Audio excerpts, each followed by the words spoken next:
Doing good.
Hello, good morning. Louis, oh, sorry. Louis, you were first contacted by the UFC when you were working a night shift on the railway. These are the events that you visualized on those night shifts on the railway. How does it feel to finally be here and you're about to make a huge statement? Yeah, I mean, I was 3 o'clock in the morning and Maynard was ringing. What's going on here?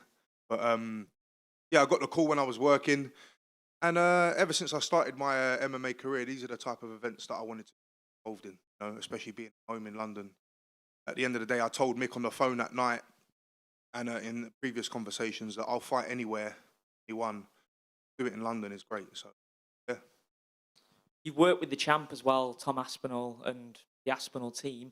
How much have you learned from him and the rest of that team that you'll be utilising this weekend? Yeah, I've learned so much from himself and his team. The way he approaches fights. It's always good to get an insight to the people that are top of the game, especially somebody well. So to have him so close to home, it's a blessing, really. Yeah, just so much, not stylistically and stuff like that. It's more so how he approaches fights, mindset, nutrition, that kind of stuff. You know. Got a great, attractive, aggressive fighting style, good personality as well.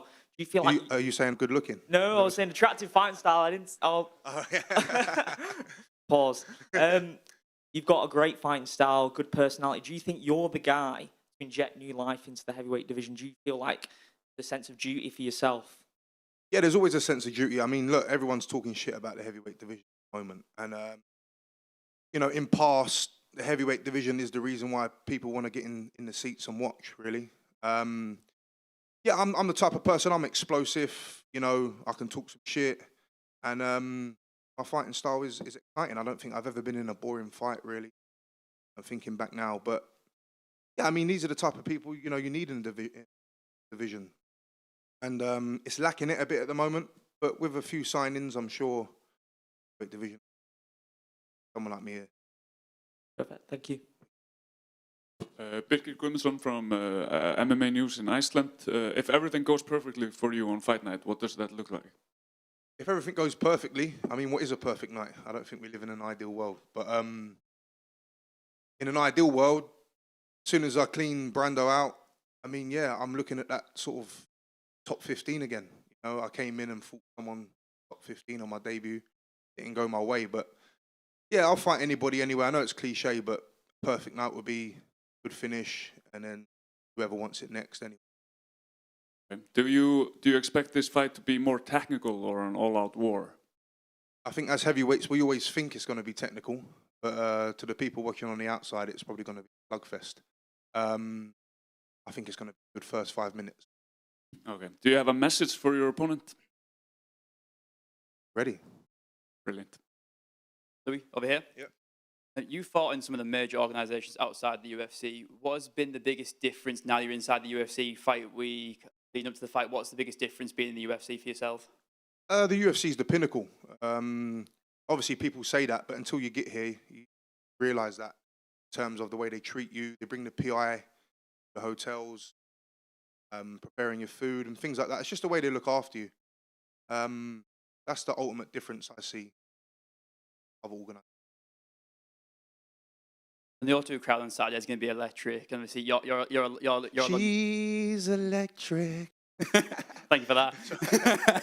And the crowd's going to be insane. And you know, you're someone who you feed off that crowd energy. You can see it when you weigh, and you can see it when you fight. And so, is that something you dreamed of when you were first coming up fighting in London in the UFC? I think I dreamed of it as a little boy. In terms of not just in MMA, but just whatever sport I chose to play, I always envisioned big crowds, big noise, and me putting on a performance. So I do feed off that, whether it's negative energy in terms of like the boos. I mean, I've been in France before, they booed the fuck out of me, but I really enjoyed it, you know? And whether they're cheering for me or booing for me, either way, I'm going to put on a show. So, yeah. And last one from me. I'm asking every UK fighter on the card today. The White House is probably the biggest talk about news in MMA right now. What would your UK equivalent venue of choice be for a UK version of the White House? And who would you want to fight on that card? I would say 10 Downing Street, but fuck that. That's a bit boring. One for me would be something at The Tottenham Stadium, the Spurs Stadium. I'm a massive Spurs fan, so something at the Spurs Stadium would be pretty good. Headlining the Tottenham Stadium, because then I can pop across the road, grab some chicken and chips, and head to my nan's house. Yeah, that would be ideal. And who would you want to fight in the Spurs Stadium? Fucking anybody. Thanks, Louis. Just right there. I just want to come back on the situation of the heavyweight division. What your thought about Pereira against Gan, the combined event of the White House, and your prediction about this fight? I think it's a really good matchup. I think the matchmakers have done well with that one. Obviously, we're expecting a good technical stand-up fight, you know. But I keep toing and fraying. I think yesterday I was like, I think Cyril Gane could probably do it. He's technically very good. But then again, I never like to write off Pereira. I think what he's done since he's come into the UFC and in the sport in general is something really good. And I think if he can get the job done that night, I think it puts him into that sort of GOAT contention, if I'm honest, yeah. So I don't have a prediction, because tomorrow I'll change my mind, but hopefully it's a good fight. And for your fight, do you have a prediction, like a precise prediction? I'm going to knock Brando out by axe kick. That will be great. Thank you. So you've mentioned you are sports fans, so I want to ask what you'll say about their form right now. Next question, please. The form has been terrible, to be fair. Hopefully I can bring some light to the Spurs fans. But last night was a good result, I guess, against Atletico. But yeah, we've got some serious problems, and it needs fixing. So hopefully we can stay in the Premier League and, you know, kick on next year. Yeah. Louis, right here. Back, yeah. Hello. Hi. Your opponent Brando is a KO king, and you are a KO king. What do you think his style suits you better than Walter Walker's style, and maybe a performance bonus or a fight of the night bonus? You will see. For sure. I mean, get your checkbook out. Stylistically, it's great because I think every time I've got to sort of this level, they've always matched me against grapplers and wrestlers. And as you know, it's that classic grappler versus striker stuff. And yeah, Brando has a good pedigree in kickboxing and Muay Thai. I mean, I have a decent pedigree in boxing myself from a young age. Stylistically, it's great because it's going to be two big guys with good pedigrees in the striking. So, yeah, I think stylistically it's great. It's a good matchup. So I think Mick Maynard's done a good job there with that matchup. So hopefully it's going to be a fan favourite. And back to the football. I'm a big Nottingham Forest fan, so I... Oh, no. Security, please. I hope both teams will stay in the Premier League. Just that's it. Thank you so much. Good luck on Sunday. I think we have Forest. Yeah. Thank you. Just one here, Louis. Do you feel, you know, now that we're in fight week, any extra pressure coming off a loss? Do you feel any bigger weight on your shoulders knowing that you need to go in there and almost make a statement now in London? No, there's no pressure at all. I mean, this isn't new to me. I've lost before. This isn't the only sport I've lost in. I've lost, you know, boxing when I boxed as a child, rugby games. You know, losing is part of the sport, and you have to learn how to deal with that. And I've always bounced back very well from a loss. A loss has always served me well. I learn a lot from losing, even though I hate it. But there's no pressure. I just like to perform. And, you know, what was gutting about the Volta fight is that it was short-lived, and I didn't get to express myself. So, yeah, there's no pressure on me. I like to, you know, wipe my mouth of it and just get back on the horse. Yeah, as you said, it was short-lived. How much can you take from that from your UFC debut? How much did you actually learn from that entire process? I still learnt some things. When I was in there, again, I didn't feel any pressure. I looked at my corner and was like, you know, this is where I belong. And I knew on the feet that I had his number. From the first 10 seconds after we touched gloves, I see the shots that could have got him out of there. But, you know, in this sport, you zig instead of zagging, and you can get caught. And I think his only way to get me out of there was the heel hook, and he executed. And I think I missed my right hand by millimeters. And but look, I broke the guy's leg within one leg kick, I think it was. Snapped his leg in half. So I take that as a positive. I mean, crushing some bones is always a positive. Yeah. Okay, guys. Thank you so much. Nice one. Thanks, guys. See ya.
Curtis, you have visualized this moment, UFC Fight Week, since a kid. How amazing does it feel? But at the same time, you've got to kind of check yourself and be like, right, we've got here now. This is the start of the journey to the world title because you're super, super ambitious for such a young guy. That's it. I just need to make sure I stay humble, stay grounded. I know where I need to be, and this Saturday is definitely what I need to do and make sure I put a big performance on. I'm on the big stage now. It feels amazing to be here. I can't put it into words, but this is what I work for, and now I need to show it. Do you remember the first UFC event that you watched that really made you fall in love with this organization, and who are the fighters that have inspired you? Two big names. My favourite fighter is Joanna Jędrzejczyk. Loved her since I was young. And then another big standout, I feel like everyone's McGregor. Obviously, what he's doing now is crazy, but he's still done madness for the sport. He brought eyes on it, eyes that we didn't have. So the sport wouldn't be here without him, and that's one thing I've got to appreciate and sort of strive to do the same thing and get the sport more eyes on. It's really cool that you're opening the main card in your debut and that Lerone is the main event of your debut card, because Lerone was someone that put FCC on the map in the early days, and you're someone that's took that organisation to a whole different level. He's shown that you can go from FCC directly to the UFC, and he's a fight away from the world title now. That's it. I knew where the path was. We always had it set. My dad had a good game plan for us, and we just stuck with it. No matter what everyone else told us, just muted the outside voices, and we stuck to it. And now here I am on the big stages, following in Lerone's footsteps. So he's just put on that pathway there. I just need to follow it. You've always known that this attention from outsiders or people that maybe knew you when you were younger would probably come back on the scene when you were in the UFC. How have you balanced that? Because maybe people that didn't believe you in those early days, the amateur fights with the FCC. I remember watching you in 2022, you were on Lewis McGrillen's undercard in Bolton, and everyone was hyped for you then, and now you're on the biggest stage. How have you balanced with people maybe trying to get back in touch that haven't necessarily been there for you? I've got a very close circle, and they keep me protected. I won't be able to do it without them. They don't let people in, and we don't let people out. That's just the way we are, and no disrespect to anyone else, but without them people, I wouldn't be here now. So that close circle has protected me from the outside noise and kept me on my narrow path where I want to be. And finally, just mentioning opening the main card, that's a really privileged position for you because you get to set the tone on television for the rest of the night. Obviously, you're gunning for that bonus, aren't you? But do you feel the weight of that and the belief that the UFC has in you as a potential future superstar in this country? There's no weight, there's no pressure. It's something I love doing. I'm here because I love it, I'm not here because I was forced. So there's no pressure at all. I believe I'm supposed to be on this main card and I'm supposed to be opening up. No disrespect to anyone else on the card. Some great fights, but this is what I'm here to do. I don't have nothing else going for me. This is what I love, so this is where I belong.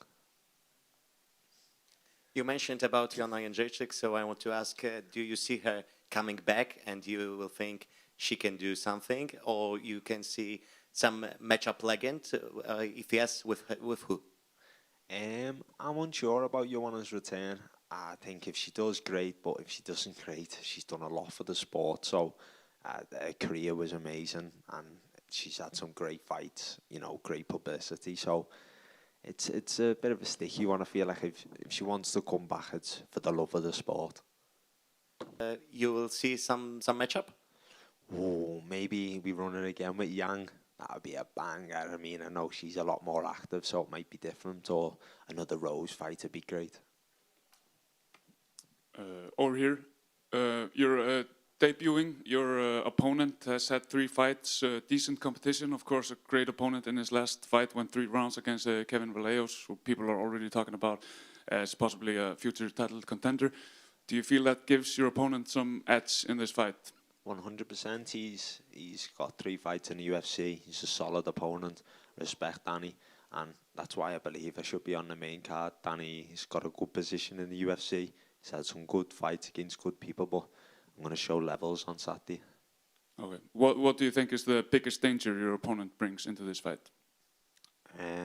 He's got good boxing. He's got a good game overall. I've got to be wary wherever the fight goes. And a perfect fight for you, what would that look like? A nice early night and 100 grand. Brilliant, thank you. Hi Curtis, I saw you had the pink shorts for fight night. I mean, how cool is that? How are you? I'm assuming you're happy with them. How sexy are they? Yeah, exactly. Yeah.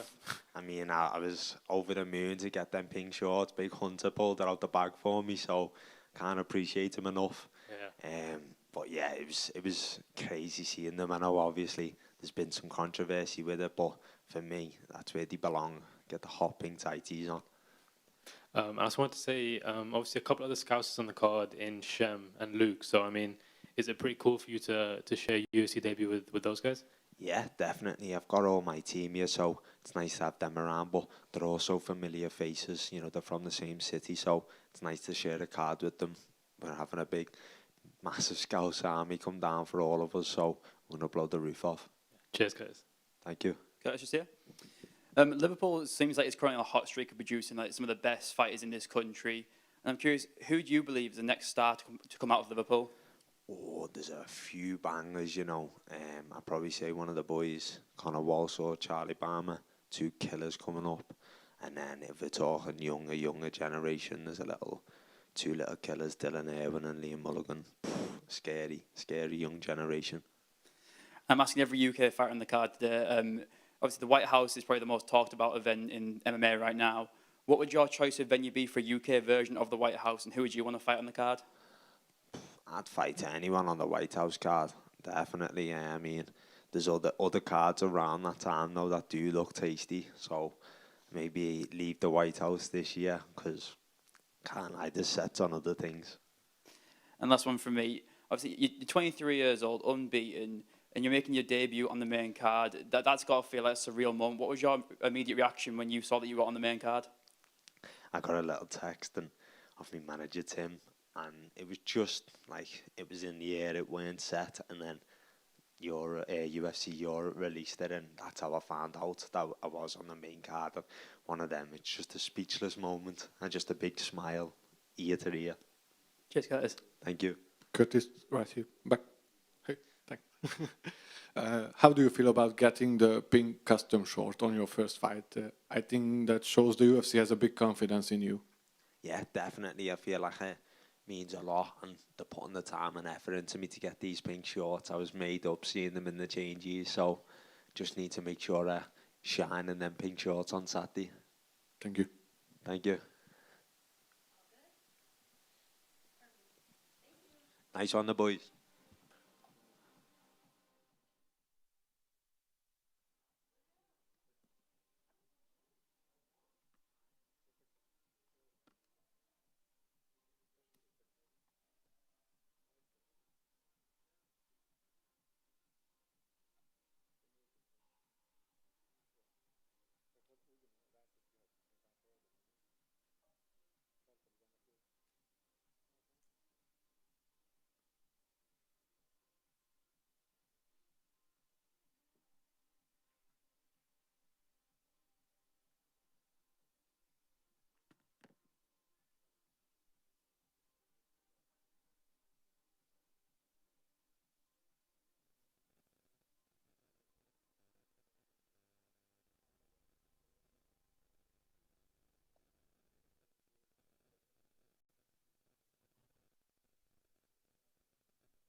Can I take a video of you guys?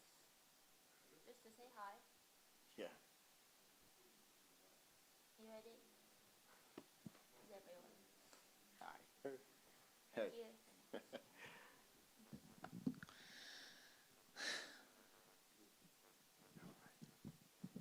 Melissa, right here at the back. Hey. Oh, hi. Your last fight was in the last June. Since that, you had 3 grappling matches at ADCC. You want to be more active in the octagon in that time? In the what, sorry? In that time. So your last fight was in last June. Yeah. So in the meantime, you had 3 grappling fights. Yeah. So you want to be more active in the octagon, or you are good with that? I don't know if you're aware of my injury. I tore my retina in my right eye, which is my good eye, hence why I wear glasses. So I was actually out after a serious operation. Took a bit of like a confidence knock, like was I not going to be able to continue fighting? Like, it's a life-changing injury. Would it re-injure? And then obviously I had the doctor confirmation that the eye was probably stronger than it was before due to the operation and some human body situations that allow your body to be better than it was before. And basically, for me, the reason I entered the grappling competitions was to get rid of performance anxiety, which I feel like I've discovered since entering the UFC. For whatever psychological reasons that is, they're there. So I just wanted to perform more and get used to bigger stages and performing in front of crowds, taking those wins where I could. So yeah, an ADCC, I took 1 win, but I was really ill, sleeping in the, what do Americans call them? The stools at the top where you like stand and watch. I was asleep for like the entirety of the day until my fights come on. But yeah, I wanted to be more active in the UFC in general, but as you guys are all probably aware that I'm a big bantamweight, I've missed weight twice, so it's probably better that I have bigger gaps between the fights, so I'm able to let my body recover. So how is your weight now? It's pretty on track to the same time as last time, where basically I took 2 baths, woke up, walked in on weight, so I'm in a good spot. And you will rely on them grappling skills again, Carolina? I am relying on my entire, what I consider as an all-rounder game, which is what I've been putting in practice in training, just to be a bit more aggressive, stop being too late in the round and doing things.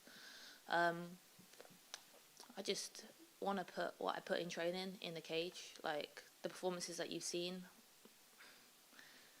I'd say they're shit, sorry to swear, but like in comparison to what I know I'm capable of and what my team believe I'm capable of. I'm a hard puncher, I'm a big bantamweight, I'm a strong female. Like, I squat 120 kilo front squat, like that's a hard chain lift. I bench 60 kilo for a female. Like, my numbers are high. I should be knocking girls out, but I've just got to learn to perform in the octagon, and that's the plan for this weekend. Yeah, thank you. Good luck. Thank you. Melissa, so to your Wave. Oh, hello. Hi. I saw in the build-up to this fight, you were filming some content with a certain big boy MMA on his quest to get UFC White House tickets. Do you believe he gets those tickets? Depends how nice Mr. Dana White is to him. Do you know what? He's doing a lot for UK sort of background scene MMA, so I think he deserves them. He's a lovely guy as well, and he's a huge MMA fan. So yeah, I think he should get given them. I'm asking every UK fighter on the card today, obviously with the White House being the most talked about event in MMA right now, yeah. If the UK was going to have their version of a White House card, where do you think that should be and who would you want to fight on the card? Ooh. I would like to fight, I think her name's Jacqueline. She's a Portuguese girl that's making a tear at the moment in the bantamweight division. I think she's a good name to be able to compete against. She's also a good fighter. Where in the UK?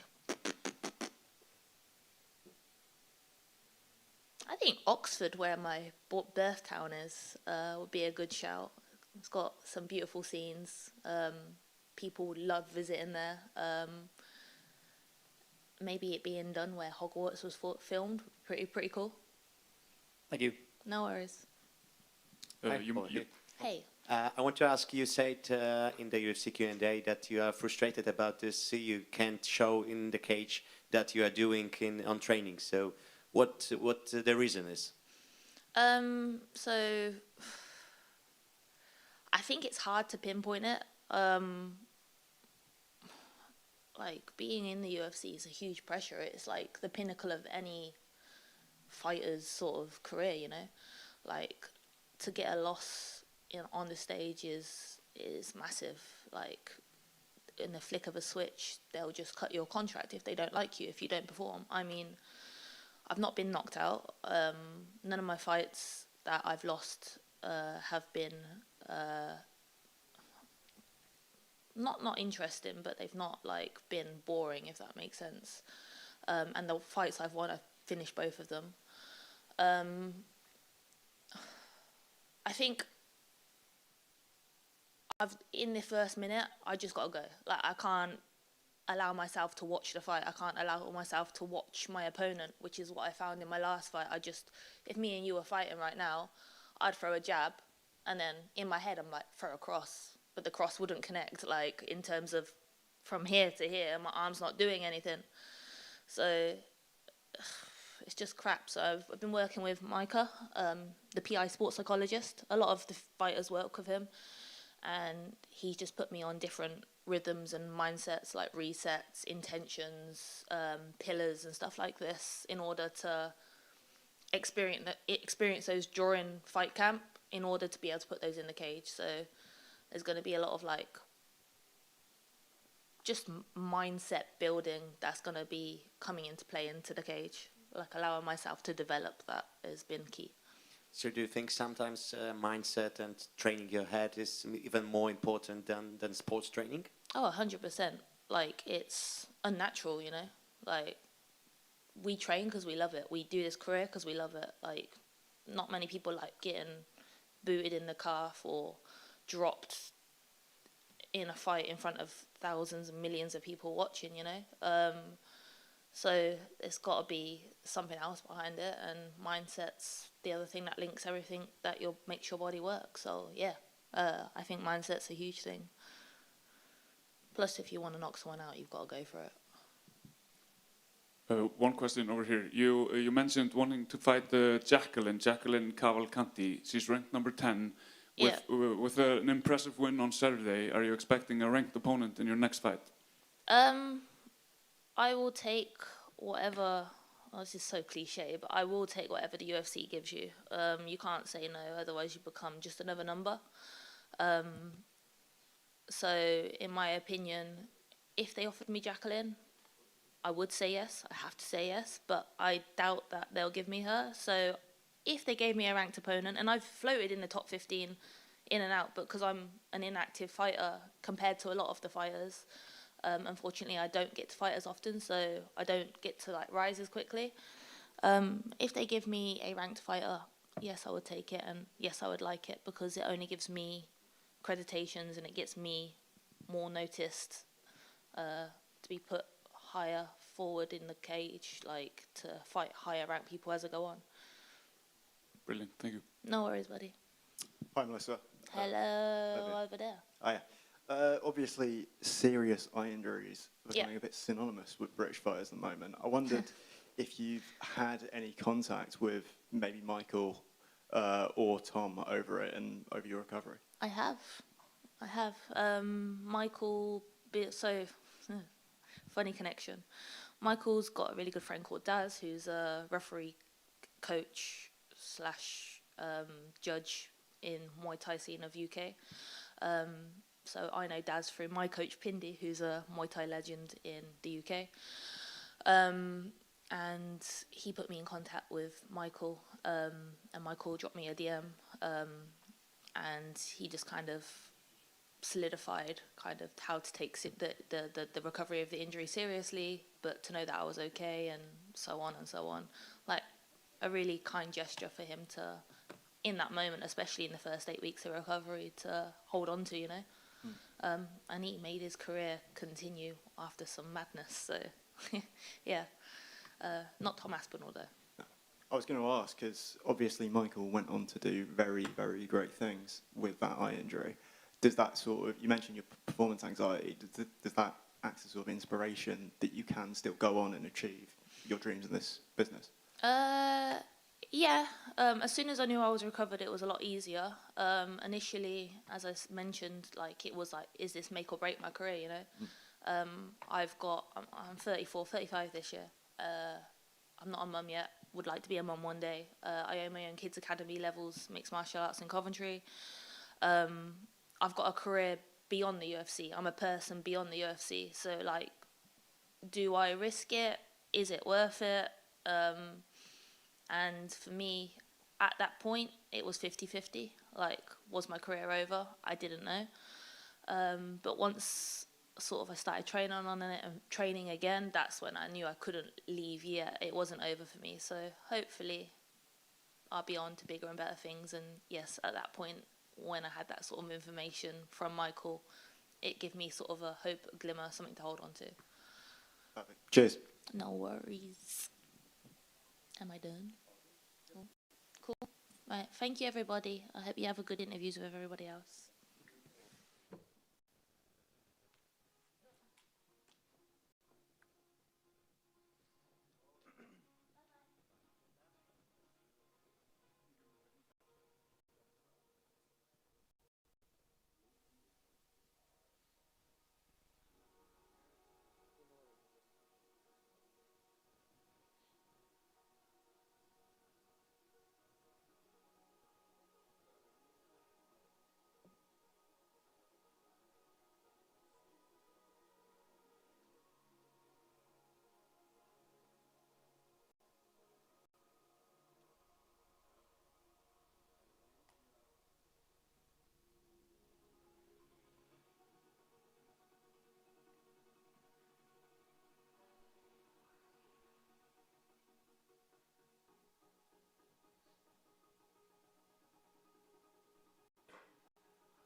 Morning. Morning, right here. Hi. So, Mason, oftentimes when fighters get a second chance in the UFC, a second run, they kind of change character. Can you talk to us about how you change character, how you changed your approach? You're coming off 2 wins. Last time you only had 2 losses out of 4 fights. What's your new approach? I wouldn't really say it's a new approach, more so as I'm just wiser this time. I was young at 25 coming in the last time, and it's very hard when things are taken out of your hands a little bit. Like my debut against Mike, I watched that back so many times, and I still thought I'd done enough to win that, even though I clearly didn't. The Alan Patrick fight went the way it did, where I literally smoked him for 2 rounds and ended up with no contest. So then I went into that third fight, carrying so many injuries and niggles, and I needed to just make it paycheck to paycheck. So I was like, I need to get this win in, and I secured a win, but I still felt as if I was sort of chasing my tail. And then the 4th fight come, and it was non-stop pullouts and circumstances and changes, and just it was a lot of things I can say, but it's just excuses on my end. I didn't perform. The 4 fights I come last time, I just didn't perform. I didn't do what I needed to do. This time back, like when we chose to leave the UFC, I felt I just needed a break. I felt like I needed to rebuild, and I felt like I had a lot of learning to do. And I stepped back. I had to work on a lot of things. I had to trim down a lot of things, my friendship circles, my family, and it was a lot of things I needed to sort of release before I felt like I can really start building up momentum. And I went back to Cage Warriors. I started walking through fights, and the UFC offers straight away were coming in from the start.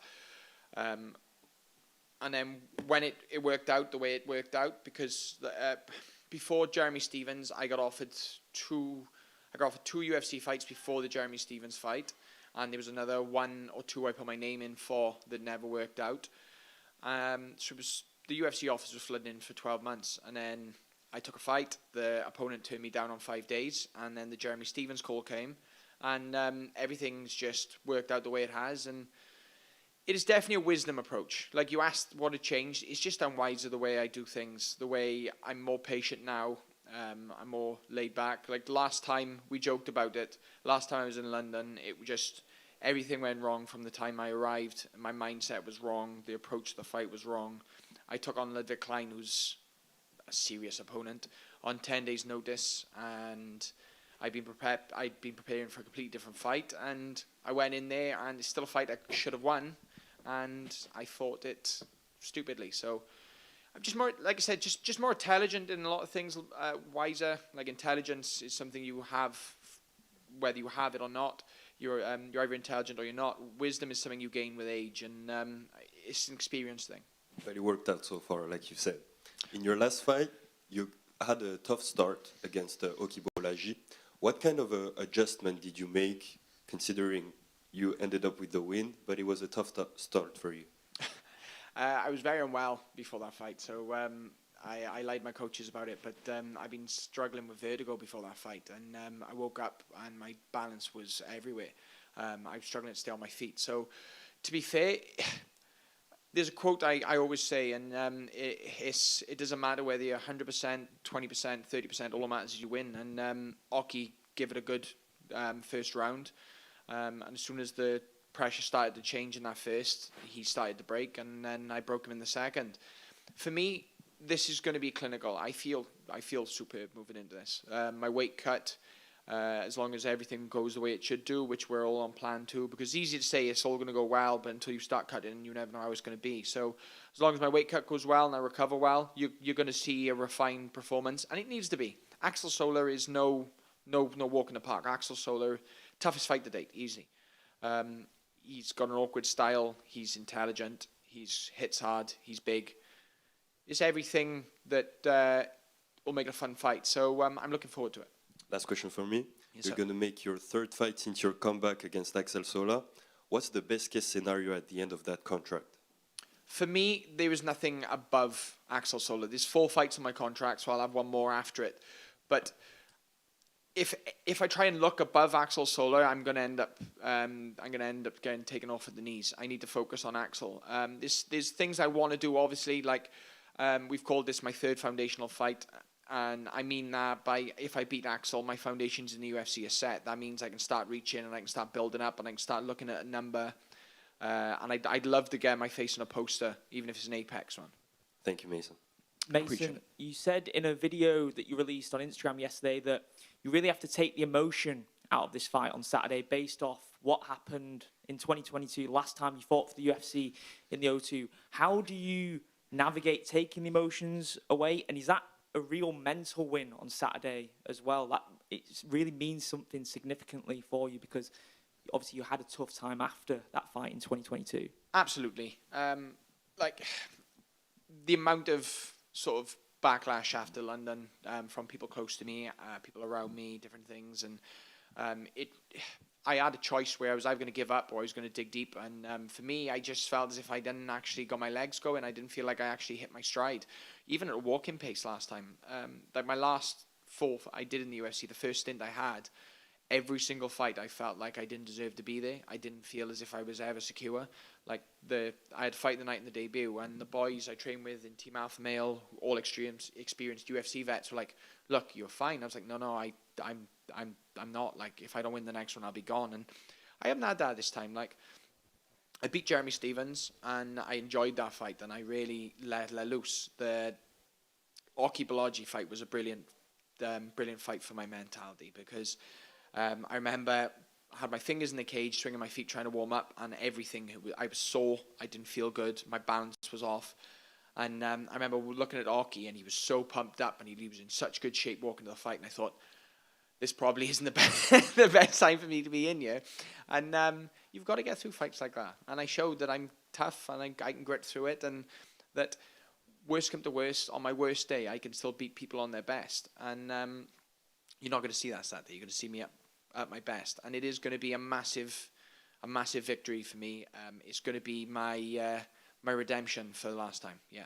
Are you really proud that you're becoming another poster boy for someone that has rebirthed their career after initially being released from the UFC? Because you've got guys like Nathan Fletcher who'll be looking at your career pattern and looking to emulate that. And obviously, right at the upper echelon of the sport, you've seen Brandon Moreno do amazing things. See, I never got released. This is the thing. Like, I know people don't believe it, but it was the last fight in my contract. And when it came down to renegotiate, I literally said that I said no. I need to go back. I had too much stuff going on, and it was way too much. So I never got released, and I never know whether there was a place for me or not. We just never had a place for that discussion. I just said I need the time. But for me, like I said, I've just grown as such a person, and when you leave the UFC, because the UFC is the ultimate, like, whether people argue it left, right, and centre, I think it's more cemented to this day. In MMA, the UFC is the top organization to be in, from a promotional type of place, from a regularity type of place, from a pay type of place, whether you argue with it or not. They are getting there. It is. And as a career, like, I had, when I run, I do a lot of my visualization when I run, and there was a thing I had this time, and it was, I've chosen to be here every single time, especially after London. Every day I chose to do this to myself. When I had 12 months where I was starting to spiral into debt because I had no sponsors and no money after I left London. I didn't fight for 7 or 8 months. I had to have surgery after it because I ended up coming back, rushing back to training and getting injured again. All I had was the drive that I could be here and I could do better. And then the Des Moines fight happened, then the Paris fight happened, and now I'm looking at this and it's like I win this fight and my life changes. So for me, there is no emotion in it. It's just me going to go out there and I'm just going to do the same as I did in Des Moines, the same as I did in Paris, and try and have some fun and just be intelligent in the approach.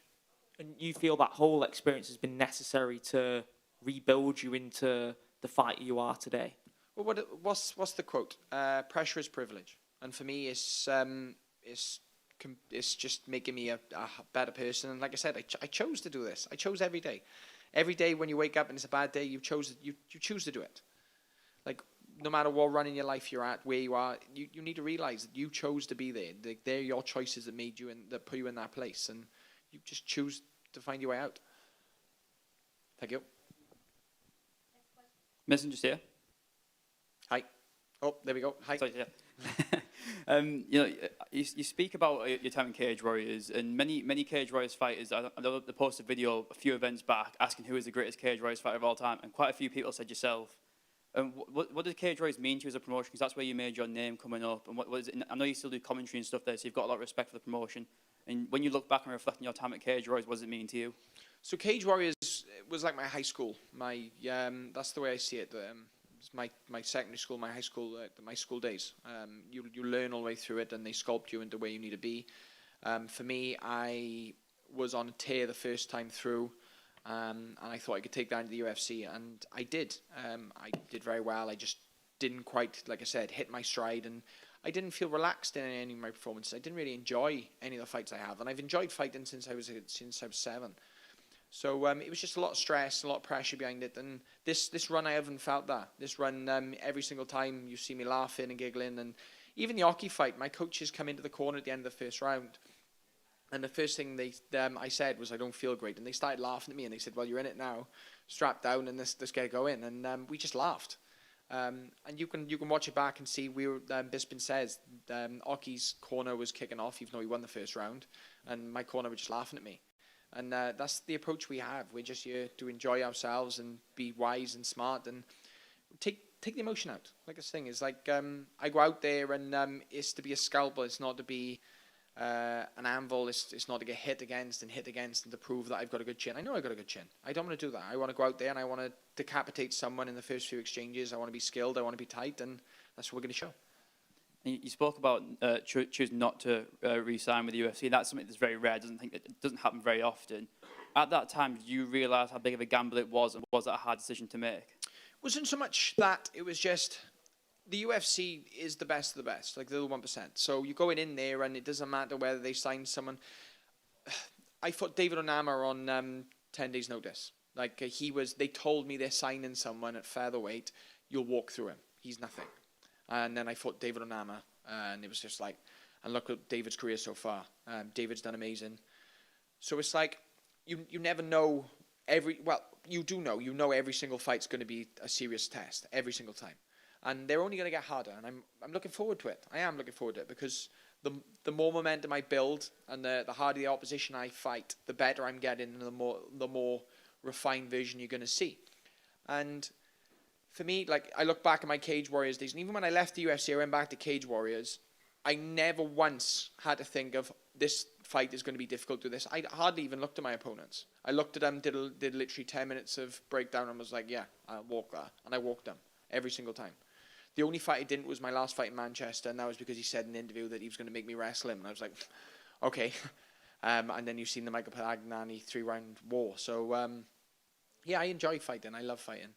And I enjoy the science behind fighting. And you're going to see a scientific fight this Saturday. Last one from me. I'm asking every UK fighter on the card. With the White House being the most talked about event, maybe in UFC history, it's gone crazy. If there was going to be a Welsh version of the White House card, what venue would you choose, and who would you like to fight on that card? Well, there's only one venue in Wales where you can put it in that's big enough, and I'd love to headline that card. Obviously, there's only me and Oban in the UFC at the moment, so we do need some young fighters coming through and some more Welsh prospects, and they're coming. They are definitely coming. There's levels and people coming through all the time. But for me, like I said, fight in London, and that's my whole goal. That's my whole mountain, and we'll see what's next after that. But yeah, there's a lot of fun places to fight, and I'd love to come back to Wales eventually and fight. But that's a conversation for a few fights down the line. Thanks, Mason. Thank you. Just right here. Hi. Do you, after talking about visualization and being focused on Al-Selwady, did you identify some strange or holes in his game? And if we play the game of the prediction, what did you saw for you as a win for Saturday night? So Axel's very rangy. He's 6'2", so he's long. We've got the same reach, but his reach is definitely going to be longer than mine on fight night because he's got the length to his body and he fights so bladed. Sorry. He kicks very well. He strikes very well. He throws in twos a lot of the time. He's very strong wrestling. He has decent ground game off his back, but he doesn't like to do it. There's holes everywhere. The same as he's looked at me and he's obviously found holes in where he can see. I expect I know what he's going to look for, and he sort of knows what I'm going to look for. We all know how it goes. It's just going to be a fun night. Like I'm really looking forward to go out there and taking the fight to Axel and really digging in and being the cleaner guy. But it is going to be a precise fight. Yeah, like I'm interested in starting on the feet, the same as Axel's interested in keeping on the feet. I'm not against taking it down to the floor, but I always like to come for a fight. I'm never going to be one of those guys who looks to take someone down, just hold them down or pressure them against the cage. Axel might do. We'll see. I've seen in some of Axel's fights, I've watched a lot of Axel's fights, where he's ended up in wrestling exchanges and held the fight out and had to stall it out for a few rounds, and I have no intentions of that. It'll be a high-paced fight from the start. And do you think for both of you the reward will be a top 15 fight after that? With For me, yeah. For me, definitely. Like I said, there was no space in my mentality for anything else. I beat Axel Sola, whether it's 3 5s or 1 5 or 1 minute or 30 seconds. I beat Axel Sola Saturday night, and that's my foundation set, and I can start flying. Thank you, sir. Thank you. Mason, right here at the back. Yes, sir. Hi. You are in a 6-5 winning streak. Axel is in 4. I think both of your styles predicts the fight of the night, and loads of fans says this is the people's main event. So, what do you think? You will get a fight of the night or performance of the night bonus? Honestly, my entire vision in this fight is just to beat Axel Sola. Like, I went into London having to make a splash. I needed to, because I needed to prove that I deserved to be there. I have nothing to prove this one. I deserve to be here. I'm an amazing fighter, and I'm better than 99% of people. I'm going to prove eventually that by the time I start climbing that top 15, I'm going to keep improving, and I'm going to be good enough to be number 1. And the only way I do that is by breaking Axel Sola. And it doesn't matter whether it's a finish, whether it's a points decision. It's going to be a fun fight. everyone knows it's going to be a fun fight. If he wants to make it a boring fight, he can try and make it a boring fight, and I'll just elbow him to pieces. So for me, it doesn't matter whether I get a bonus or not. All that matters is beating Axel. Obviously, I'd love to have an extra 100,000. Me and my partner want to buy a house soon. But if I start looking at, oh yeah, if I do this and do that and do this and do that, or if I bring in this for, it'll be a fun fight, I'm just going to go out there and beat him. That's all that matters. Thank you very much and good luck. Thank you, guys. Appreciate it. Thanks so much.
Okay, working. Hi, Mofsar. Right there. Okay. Hey. So yesterday you said that those couple days were very tough for you. There were some rumors about you not being able to fight this weekend. Can you address the rumors? Thankfully you're there. But can you talk to us about those last days? You know, looks like London not accepting me, like, you know, not inviting me. But I pushed all my willing, and finally I get here. Yeah, thanks God. It was a little issue with my visa.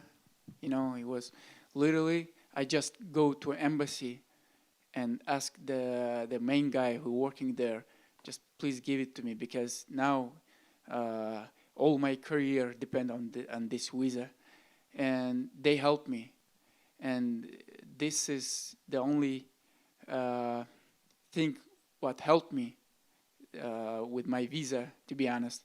Otherwise, it can like take couple more days, which is like, you know, yeah, no more fight for me.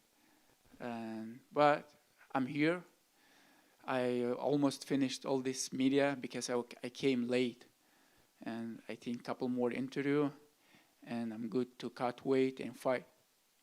Thankfully you got the fight. Okay. Many people think that your only way of winning against Laurent Murphy is on the ground, because he's an excellent striker, but you're an excellent striker too. Do you think people are like diminishing your level on how a complete fighter you are? You're not gonna change my game with your compliments, but thank you. Yeah, the only way to win, I'll be stupid if I don't use it. I'll use everything what works, and we'll see Saturday what will work. One of the reasons people think that you're quote-unquote a boring fighter is because of the high number of decisions that you have, 12 wins by decision. Is it on your mind to, as your game evolves, to try to finish the fights more, or are you just about winning? You also think I'm boring? I think you're a great fighter because I'm a lover of MMA. Because only casual people think I'm boring. They don't understand what the MMA really means. But people who know the game, they know that it's not easy to be on this level and like stay undefeated, always win fights, and being #1 ranked is like not joke, I think. But I'm always looking for finishes. Maybe it's not my style, like, and maybe I'm more just, do something to make my opponents tired, just, like technical work, it's because at the end, victory is the most important part of the fight, right?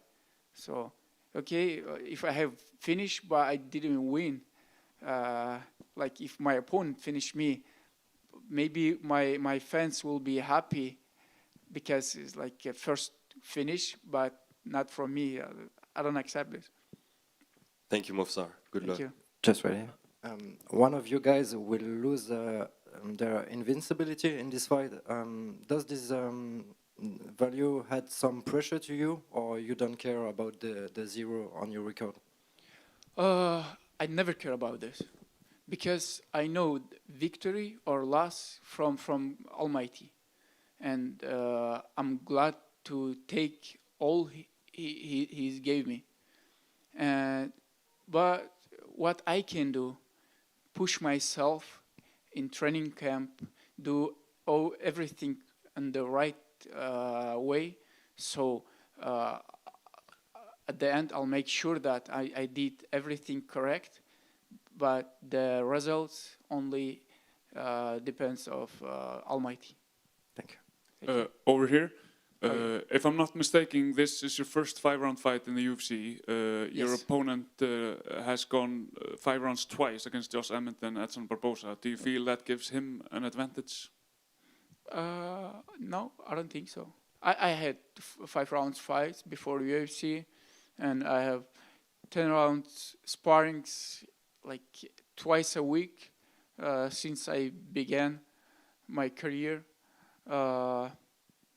And my opponent didn't fight with a fighter like me, and it will be much harder for him stay 5 rounds against someone like me. Okay. What do you believe is the biggest threat he brings to the table in this fight? He great everywhere, to be honest, and I respect him. But in Saturday, there is no place for respect. I'm coming for war. Okay, great. And if you win this impressively, what's next for you? Are you demanding a title shot after this?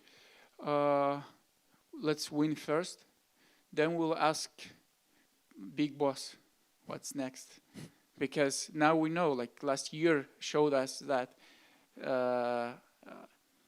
как сказать, твои пожелания или самые вот эти... Yeah, your wishes or desires means nothing.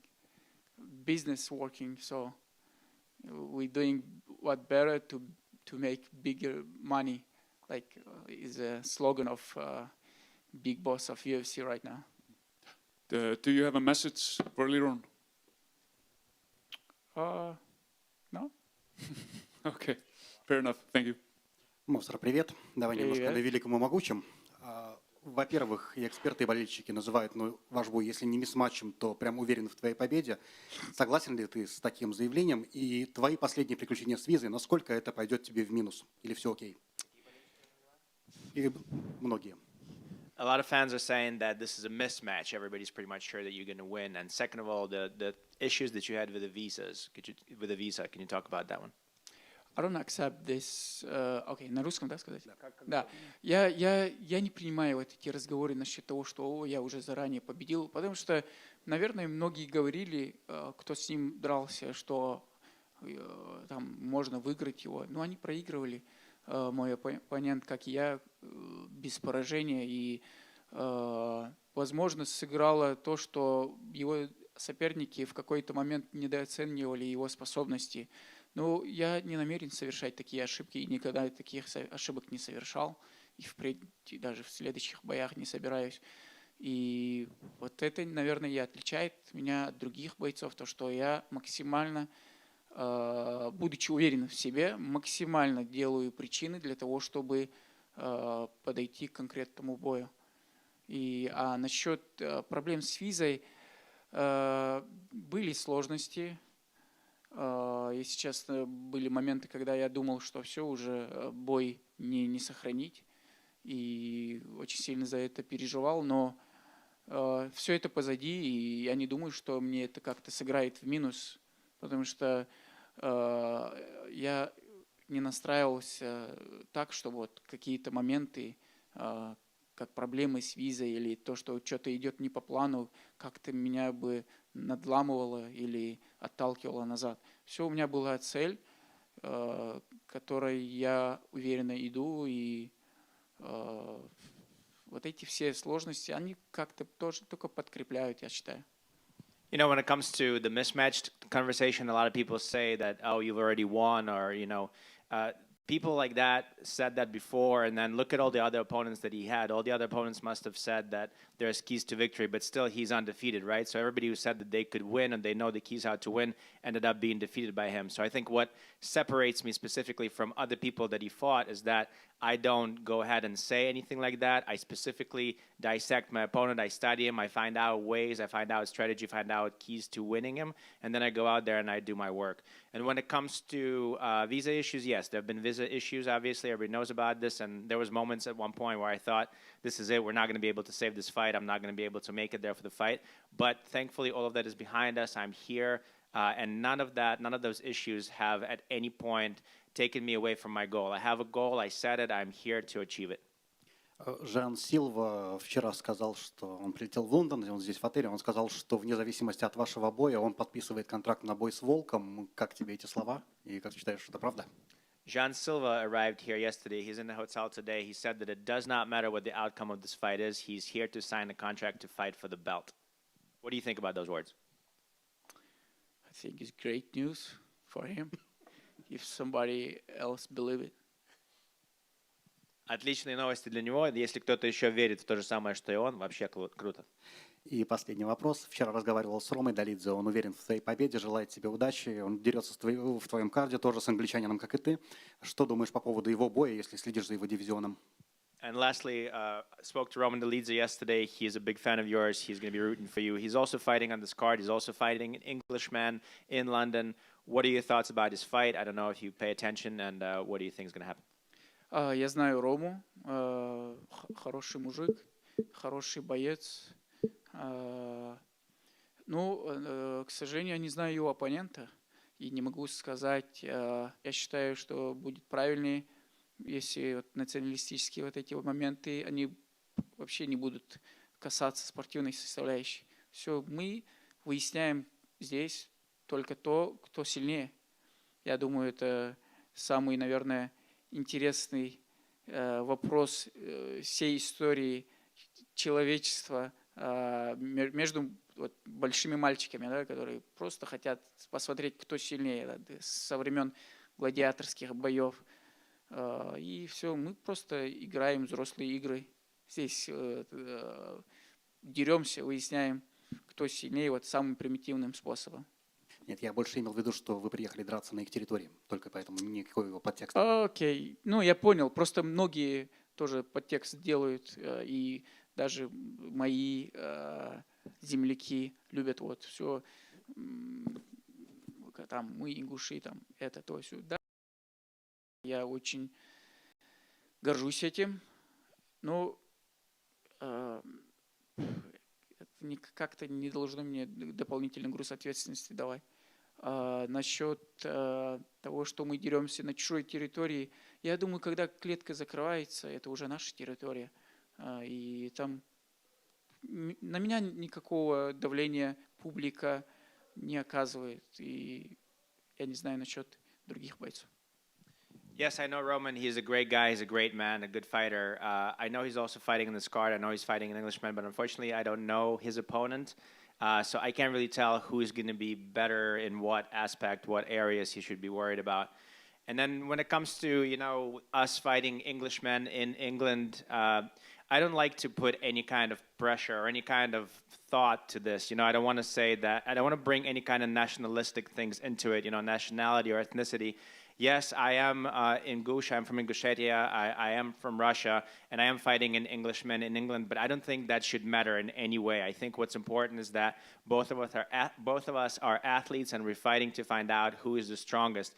I think in Roman's case, it's the same idea. I don't think there needs to be any kind of, you know, who's from where, any kind of nationality should be in there. He should not concentrate on that. I think the best thing to do is just to come out here as if we are just athletes trying to figure out the good old thing from the times of the gladiators, you know, from the time of the playground. Who is the strongest? It's like we're here, you know, on an adult level playing those kids' game, trying to find out who of us boys is the strongest. And I know you didn't mean anything by it, by the question. I know you're just asking about the fact that, you know, we're fighting on enemy territory. But I think once the octagon door closes, this is now our territory. It's now neutral ground because at this point it's skill versus skill, and it doesn't matter where you come from. I'm very proud of the fact that I'm from Ingushetia, but I don't think that has any kind of effect in the octagon itself. In the octagon, may the greatest win, may the strongest win. Over here. According to that, you are both undefeated. So do you think there's more pressure in this matchup? Вы оба непобежденные. Кажется ли, что больше давления из-за этого? It brings more interest for fans, but for me, I don't feel any changes. He's undefeated, but that doesn't mean it's impossible to beat him. And do you think it would be like a chess match that who makes more mistakes or who makes first mistake will lose? I think it's always like this. Like, doesn't matter if you're undefeated or not. Right here. Okay. Last year you were in the arena at UFC 314 in Miami when Alexander Volkanovski first fought against Diego Lopez. Were you surprised that you didn't step in the cage to face off as many people thought you were going to do it? And can you please tell about the feeling you had after the fight, maybe waiting for the call, and when you discovered Diego Lopez got the rematch? Yeah, I was surprised when they didn't let me in, because before they tell me, like, be ready, maybe they expected Lopez to win. That's why they like tell me to be ready. And Volk wins, and they change their minds. But I don't care, generally. And also want to have your opinion about the numbers, the ranking in the UFC and what they really mean. What's your opinion about that, as we see sometimes situations where the guy that on the paper deserves the next title shot don't always get it, like it's the case, for example, in the middleweight division. Most of the people were surprised Nasruddin Imavov didn't get the title shot. Yeah, numbers doesn't mean anything anymore. Like, since we watched fight of Pimblet and Gaethje, I'm joking. They are great fighters. Thank you. Thank you. Okay. Thank you, guys.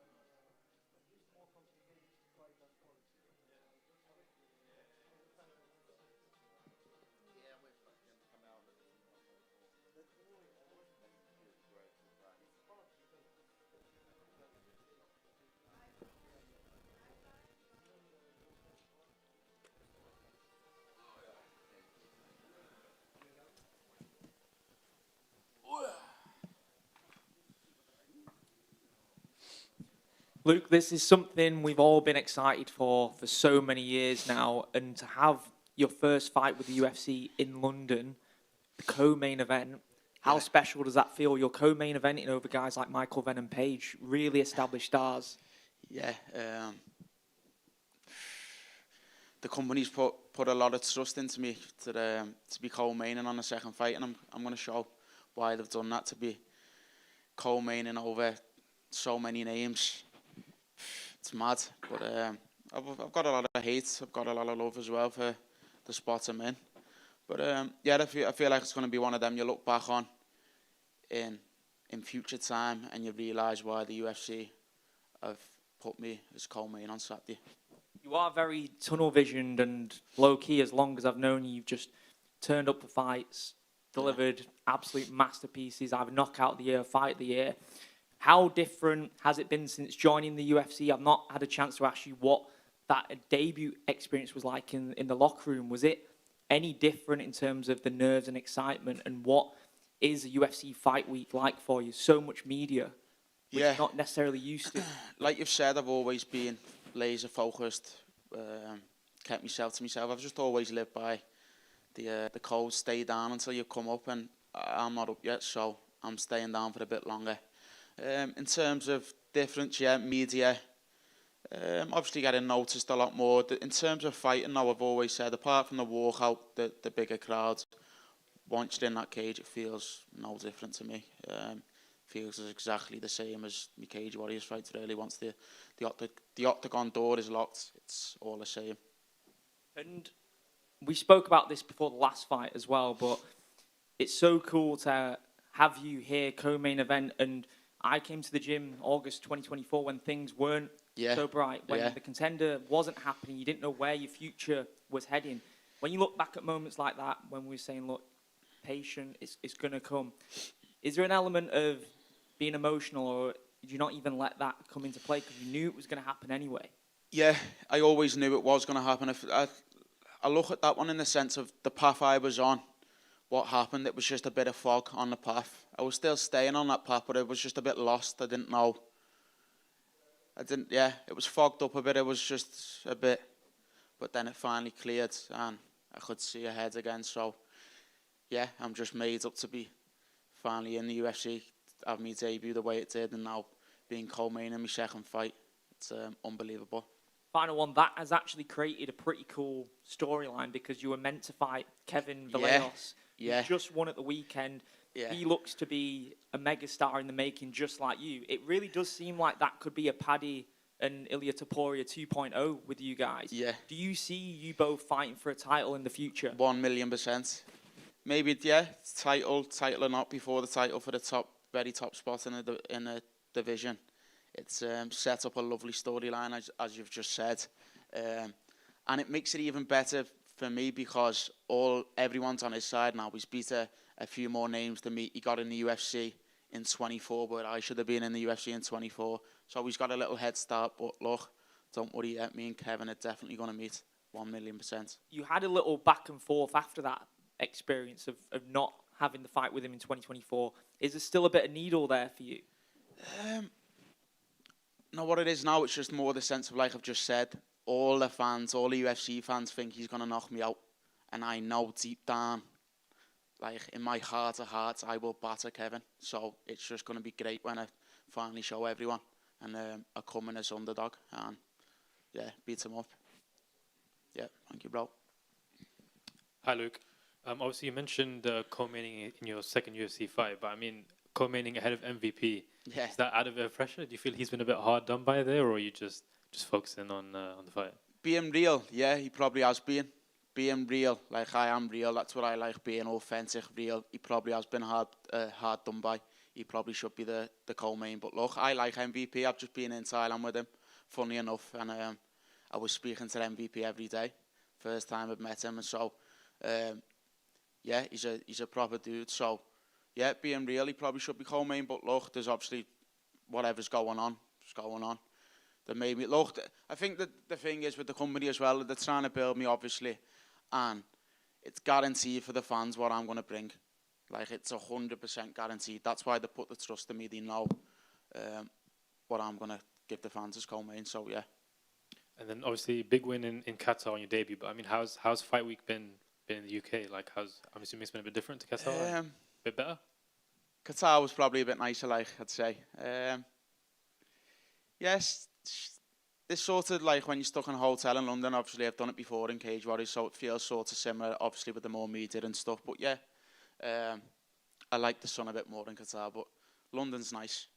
And just finally for me, are you itching to get on the mic post win Saturday? Yeah, but I'm not. I've said to myself, I'm not going to swear as much this time. I said way too many F-bombs. They were just. I think looking back, I think the old interview live got basically bleeped out. So I'm going to keep it a lot more calm this time. But yeah, I can't wait to get on the mic. Nice one. Cheers, Luke. Thank you. Luke? Over here, you displayed your knockout power in your debut against Bogdan Grad. Obviously, Michael Aswell also coming off a knockout.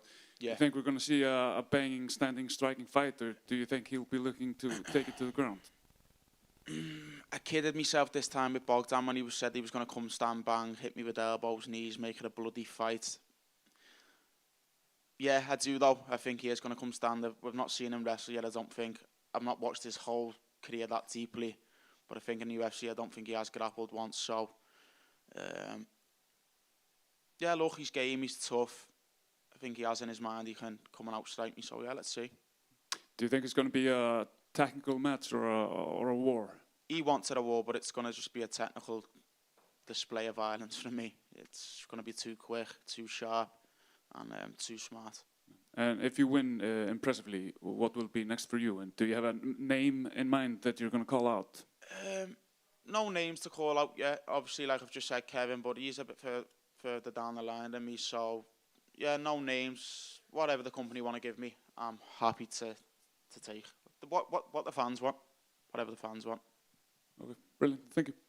Luke, just over here.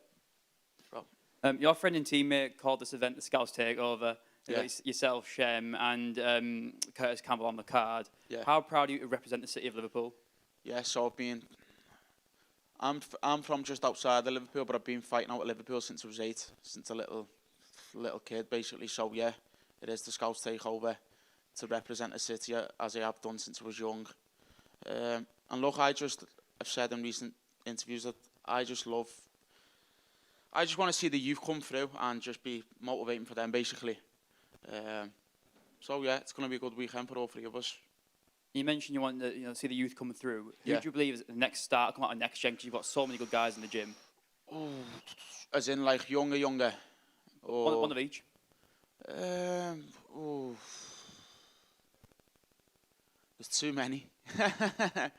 But in terms of who's probably going to get in the UFC next from the gym, if I had to put my money on it, I'd probably say George Staines. Yeah, probably say George. And last one from me. I'm asking every UK fighter in the card, with the White House being so hyped and the biggest talked about event, if there was a UK version of the White House card, what venue do you think it would be at, and who would you like to fight on the card? Where would it be? Yeah, if you had a choice. As in like a political place or any... Give one of each, yeah, why not? I'd say the UK hate politics a lot more than Americans, so I feel like it wouldn't take place in a place like that. In the UK, I don't know, the UFC's never done an arena show in the UK. So I feel like maybe like a Wembley, it'd be unbelievable. And who to fight? Kevin. Me and Kevin in Wembley. Cheers, Luke. Yeah. Hi, Luke. So you've had your UFC debut, went brilliant. You're now co-main event. This is the stuff of dreams. Has this gone even better than you could have imagined? No, I'd say it's felt, probably felt how it should feel, I'd say. Obviously, like I've said, I always knew I was going to be in the UFC as soon as I made my MMA debut. And my first fight in Cage Warriors, I just knew. So yeah, it was a matter of not if when, and when I got in, I knew it was. Look, like I said, I've said multiple times, if you want to be like a star, a big name in this sport, household name, look at all the past fighters who have done that. They've come in and made a statement and got the bonus. So yeah, it felt perfect. Also, you speak about your fan-friendly style, but that also comes with pressure to perform as well. Yeah. Does that extra pressure, do you feel that on fight day, or do you just put it to the side and just do your thing? Oh yeah, pressure's just like a regular emotion in life, not even fighting. So I feel like it's one of them. No, I don't really feel pressured in that sense. I just but I feel like since very, very young, I've been in very tune with my emotions. So I just know how to deal with emotions well. And finally, how do you think you get the fight done on Saturday night? Knockout. Look, I'm not one of them and come and say like I'm going to knock him out with the right hand or this shot. I know I'm going to knock him out, but I'm so confident in my arsenal. I can knock him out with any weapon. So yeah, it's going to be a knockout, but with what I don't know. All the best. Thank you, bro. So you have already over here. Yeah. You already have a grappling skill. So what will be better for you, the first submission or another bonus for knockout? Bonus every time. The bonus every time, man. Yeah. I'll never choose submission, but that's just the style of fighter I am. And if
Mario, on your left. Oi, oi.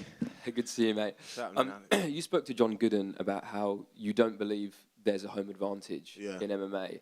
I'm wondering if you even feel it can sometimes swing the other way, because compared to your first two UFC fights, it's going to be the first time that you've got a lot of friends, family and fans present, or have you gotten quite good at tuning that stuff out?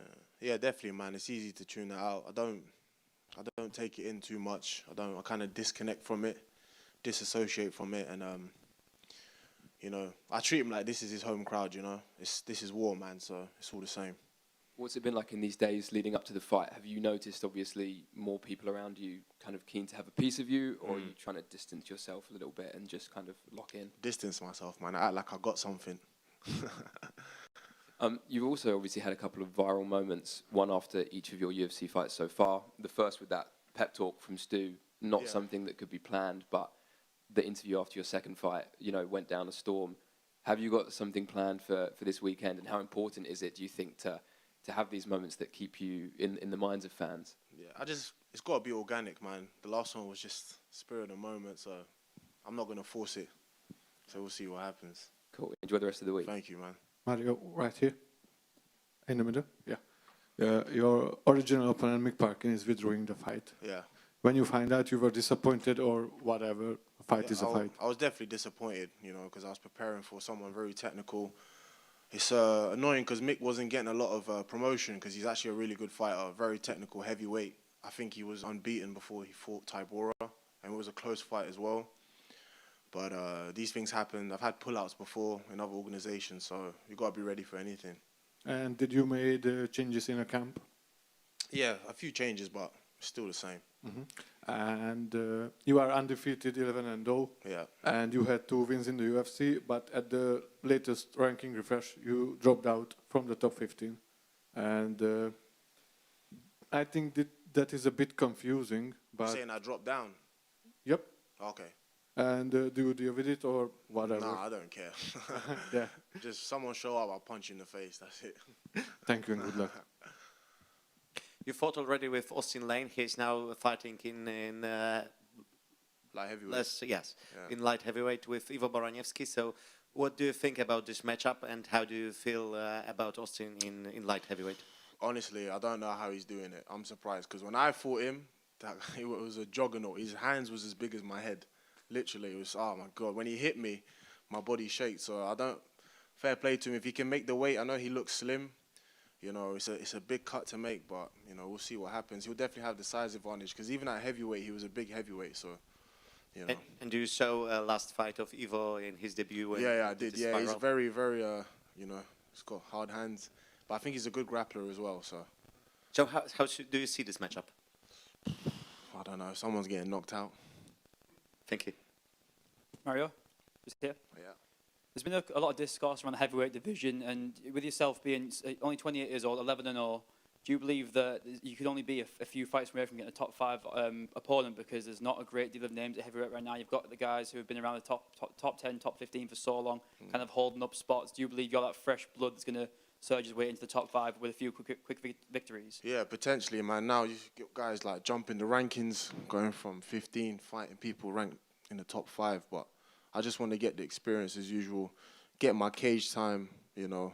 Obviously, I don't want to fight till I'm like 50, but, you know, the more fights, the better for me, more experience, and then work my way to the belt. And you train with a good teammate of yours, Louis Sutherland, who's on the card as well. Yeah. What's it been like training with Louis and getting to share this fight week experience with him? Oh, it's been painful, man. Getting hit by Louis is not fun. It's like a free train. But, you know, it's different skill set. Like, you guys don't know how athletic Louis is. It's crazy. Like, he can do, like, walking cartwheels and stuff. And it's horrible, but, you know, we're putting in the work. And last one from me. I'm asking every UK fighter on the card, with the White House so hyped up and talked about, if there was a UK version of the White House card, where would you want that to be and who would you want to face on that card? Where would I want it to be? Yeah, if you had your choice, could be anywhere. Anywhere? Ooh, that's a tough one. What, Windsor? Sure. Buckingham Palace, maybe. And who would you want to fight on that card? Who would I want to fight? Ooh. Who's been released? Who's the easiest match? Lucas Brzeski, bring him back. Cheers, Mario. Nice one. Mario right here. What's happening? You've been training with Thomas Pinal in preparation for his fight against Cyril Gane. Yeah. You're pretty well positioned to answer that question. Yeah. Between Cyril Gane, Thomas Pinal, and obviously Alex Pereira, who joins the division, who's the most dangerous of the 3? I mean, I've only sparred one of them, so I'd say it's Tom. I've been hit by Tom, and it's not nice. You talked about jumping the rankings. Yeah. Who knows, maybe you get the winner of the fight against Alex Pereira and Cyril Gane. Is that a fight that would interest you? That's too soon for me. That might be too soon, but is that a fight that would interest you? I hope so, for my sake. Okay. Portugal has a growing MMA scene. Yeah. Still, you chose to come train here in England. What did you find here that you couldn't find in Portugal? I didn't have a choice. I came in through the border. No, I grew up here, so, you know, I made my life here. I've trained in Portugal and I've trained here as well. Portugal are catching up, but I think now my station's ground in the UK, but hopefully I'll take back some knowledge to Portugal and help the MMA grow there. Last question for me. Like I said, it's more and more popular in Portugal, in Europe in general. Yeah. We got UFC every year in Paris, in London too. Is that one of the dream of yours to see the UFC in Portugal one day? Absolutely. Stade de Luz. I'm hoping to go there. Obrigado. Nice one. Who have you got in Alex Pereira fight? Don't do that to me, man. Who have I got? Alex Pereira, Cyril Gane? Cyril, I don't know, man. I might have to sit on the fence for this one. I think if it goes to decision, I got Cyril. If it's a finish, maybe Alex. All right, so you've been asked about a lot, except for your own fight. What do you think about your opponent and the biggest dangers he brings into the fight? I think he's extremely dangerous. He's it's like a superior athlete. You know, he's hungry. I know it's like flying from far, flying like lots of miles, 1,000 miles across. And I know he's hungry, you know. He's not getting a lot of focus. No one's like talking to him much. And I know what that's like. And I know what he's going through, you know. But I'm not here to be part of his story, so I'm here to shut that down. And when you do you have a name in mind to call out, or are you looking for a ranked opponent in your next fight? I'll mention that after the fight. Okay, yeah, brilliant. Appreciate you, man. Fair enough, thank you. Sorry, Mario, just over here. How you doing? What's happening? So you've obviously spoken about sparring Tom Aspinall. Yeah. Going through something like that, how much confidence does it actually give you going forward? I know it's just training, but it must give you confidence knowing that you are in there with technically the best in the world. Yeah, it helped me a lot in my previous fight, you know. I was thinking it can't get worse than this. But just seeing how he trains, seeing how his team trains, you know, and knowing what's the steps next to head towards that direction. What do I need to add to the team? What do I need to change? So it helped me a lot, I can't lie. Brilliant, thank you. You're All the welcome. best for Saturday. Cheers, man. All good? Thank you, guys. Oh, no one likes me.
Lerone, there was some back and forth between you and Movzar earlier in the year. Obviously, the sparring thing got brought up. How highly do you rate him as an opponent in comparison to your previous opponents, and do you feel he's leveled up since that spar 8 years ago? Of course, man. It's 8 years ago. Like I said, training's training. Not taking too much away from that. The fight's going to be the fight. And yeah, obviously he's good. He's fought in the UFC. He's the #1 contender. And he's 19-0. So I respect everyone in this sport that puts in the work and grinds and fights. And but it's just another name for me. It's another guy I've got to tick off the list. You've been on a crazy run, an absolute tear since you've joined the UFC. And for a long time, it felt like in this country it was maybe getting underappreciated. How does it feel to get the appreciation you deserve now, main eventing in London?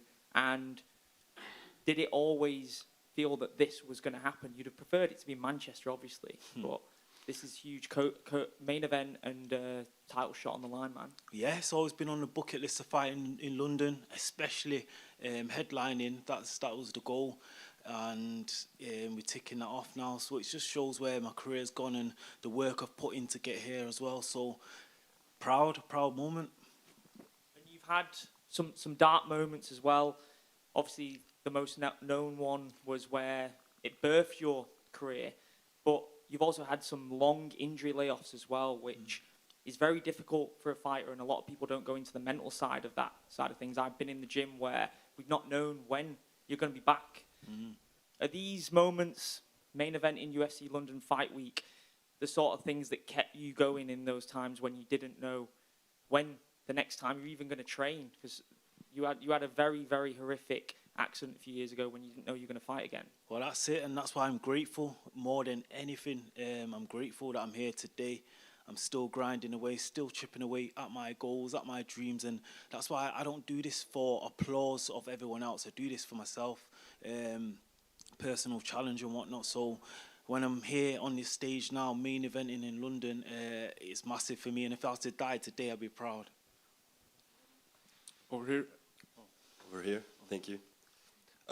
Your level drastically evolved when you went to the USA.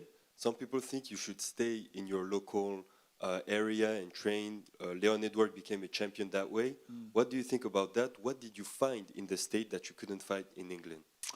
I'm a big believer of obviously having your team at home, but I believe in you can get knowledge from it everywhere, and I think the more people you train with, the different coaches, if you got an open mind, you can take a bit from everywhere and become the ultimate fighter. So I believe in the travel, but obviously I believe you should have like your team at home and someone that's like a team that's got you're going to the top together. At some point of your career, you decided to add a mental coach.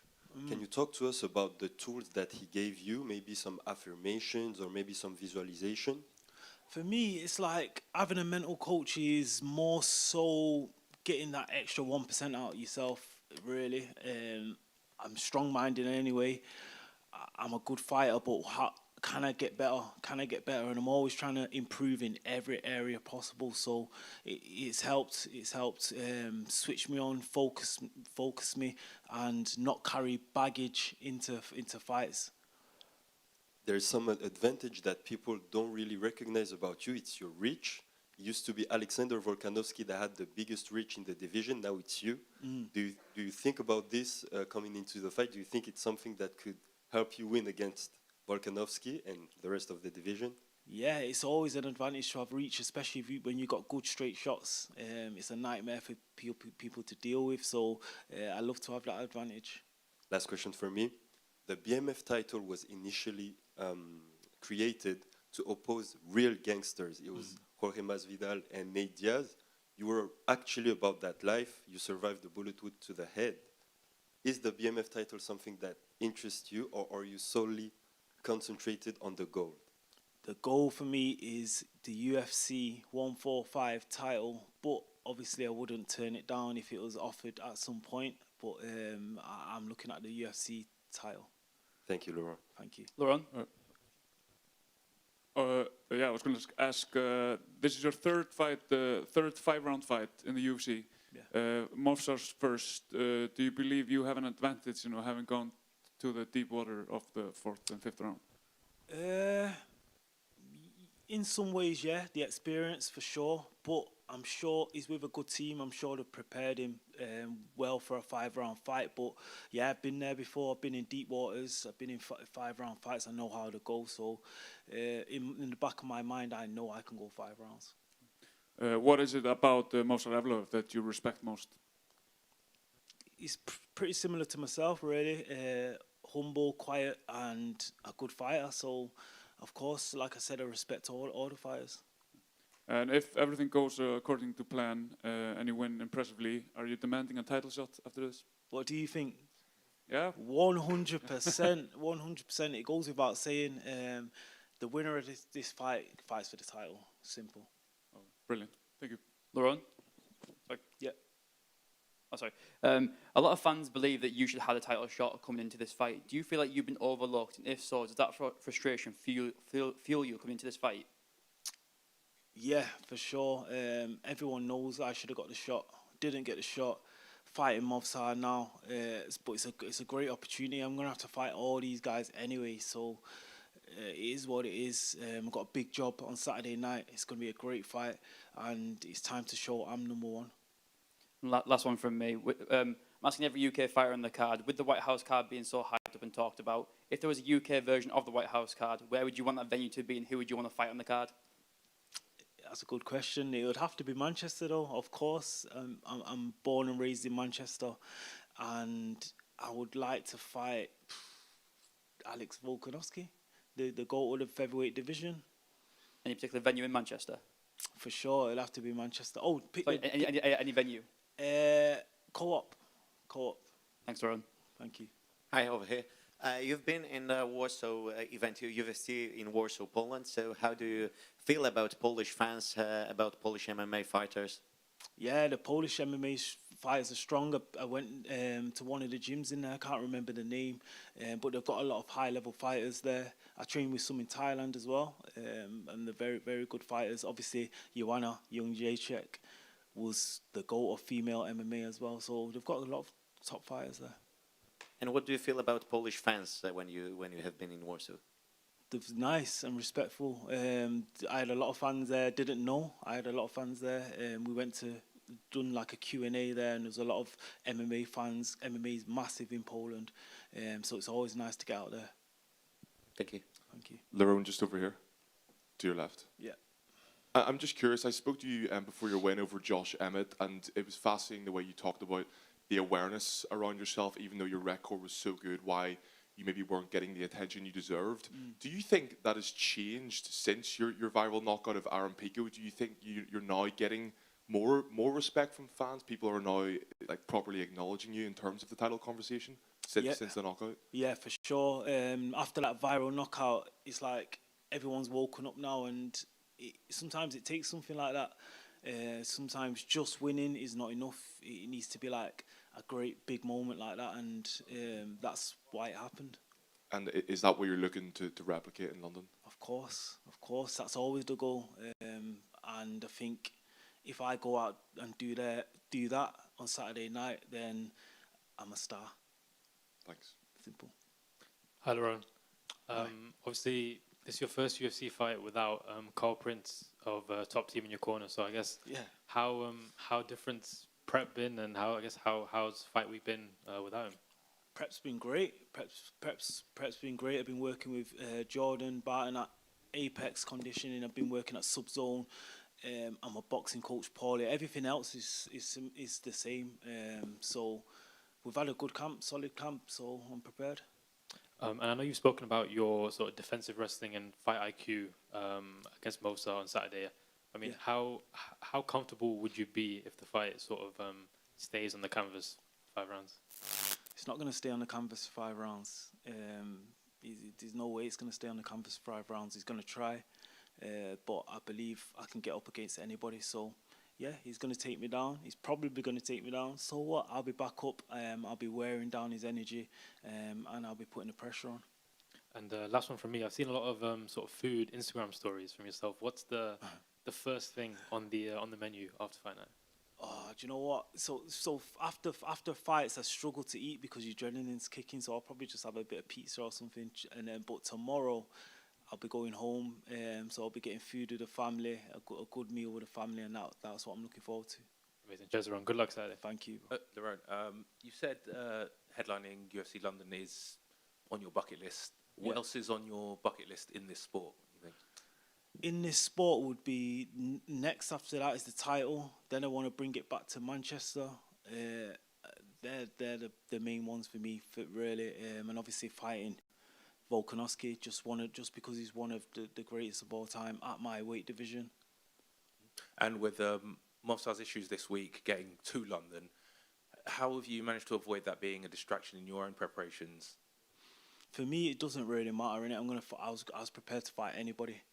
I've prepared as much as I can do, and the rest will be what it's going to be. Thanks. Thank you. Hey, Lerone. Jean Silva yesterday said that your fight against Movsar means nothing, and then that he will be the next contender in Fight Walk. What's your opinion? Well, who knows? Who knows, eh? But everyone knows the winner. He's 1-1 in his last two. The winner of me and Movsar fights for the title, and it shouldn't be any other way. Hi, Laurent, just over here. So your last fight obviously was an amazing knockout victory. Most people go into a title eliminator, so to speak, wanting a spectacular performance. Because you already have that under your belt, do you feel less pressure going into this fight, knowing that a win should just get you that title shot?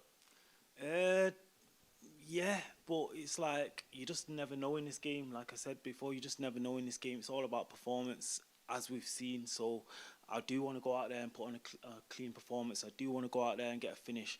I want it to be like undeniable. Like there's no way they can not give me the shot. I know you're a big Man United fan as well. Who's your favourite Man United player of all time, and which MMA fight would you compare to that player? Wow, that's a good question. That's a good question. It's a very good question. But I'll just say Ronaldo just for ease, and I'll go with John Jones. Perfect. All the best for Saturday night. Thank you, bro. Thank you. Yeah. Obviously, I know you're focused on the featherweight division, but obviously we got Ilia Topuria, was former featherweight champ. So do you ever see yourself going up to the lightweight division, or is it just a featherweight? We'll see, but I'd never struggle to make weight at featherweight. I would like to be able to eat more food because I feel skinny right now. So maybe in a year or two, I'd go up. But for now, we're at featherweight. And obviously, speaking of Ilia, who do you think wins out Ilia and Gaethje for the White House card? Everyone's counting out Gaethje, but yeah, I think Ilia takes that one by a knockout and probably in the first three. He's looking unstoppable at the minute, so I can't bet against him. Hiya, over here, Lauren. Yeah. Last year, you spoke to me about asking for the Josh Emmett fight to be on the UFC London card. You've now finally got that wish. It's the main event. How is it going to feel to finally be fighting on home territory in a main event? How's it going to feel? I don't know yet, but I imagine it to be electrifying. And like I said, another thing ticked off the bucket list. So I'm looking forward to it. I'm looking forward to the venue being full, everyone chanting for me, walking out. Big fight. There's a lot at stake. So yeah, I'm looking forward to it, man. Looking forward to it. Of course, there was uncertainty around Evloev's involvement. Were there any names circling about who might have replaced him if he pulled out? I seen online Silva, but I also seen him grapple last week, and he looked about 84 kilos, so I knew he wouldn't make weight. So I thought they might have maybe put somebody that was fighting on the card, one of the other featherweights, but who knows? Evloev's here, my mind's on Evloev, it's me versus Evloev, the fight is on, and I can't wait. That's one. Good luck. Thank you.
Hi, Michael.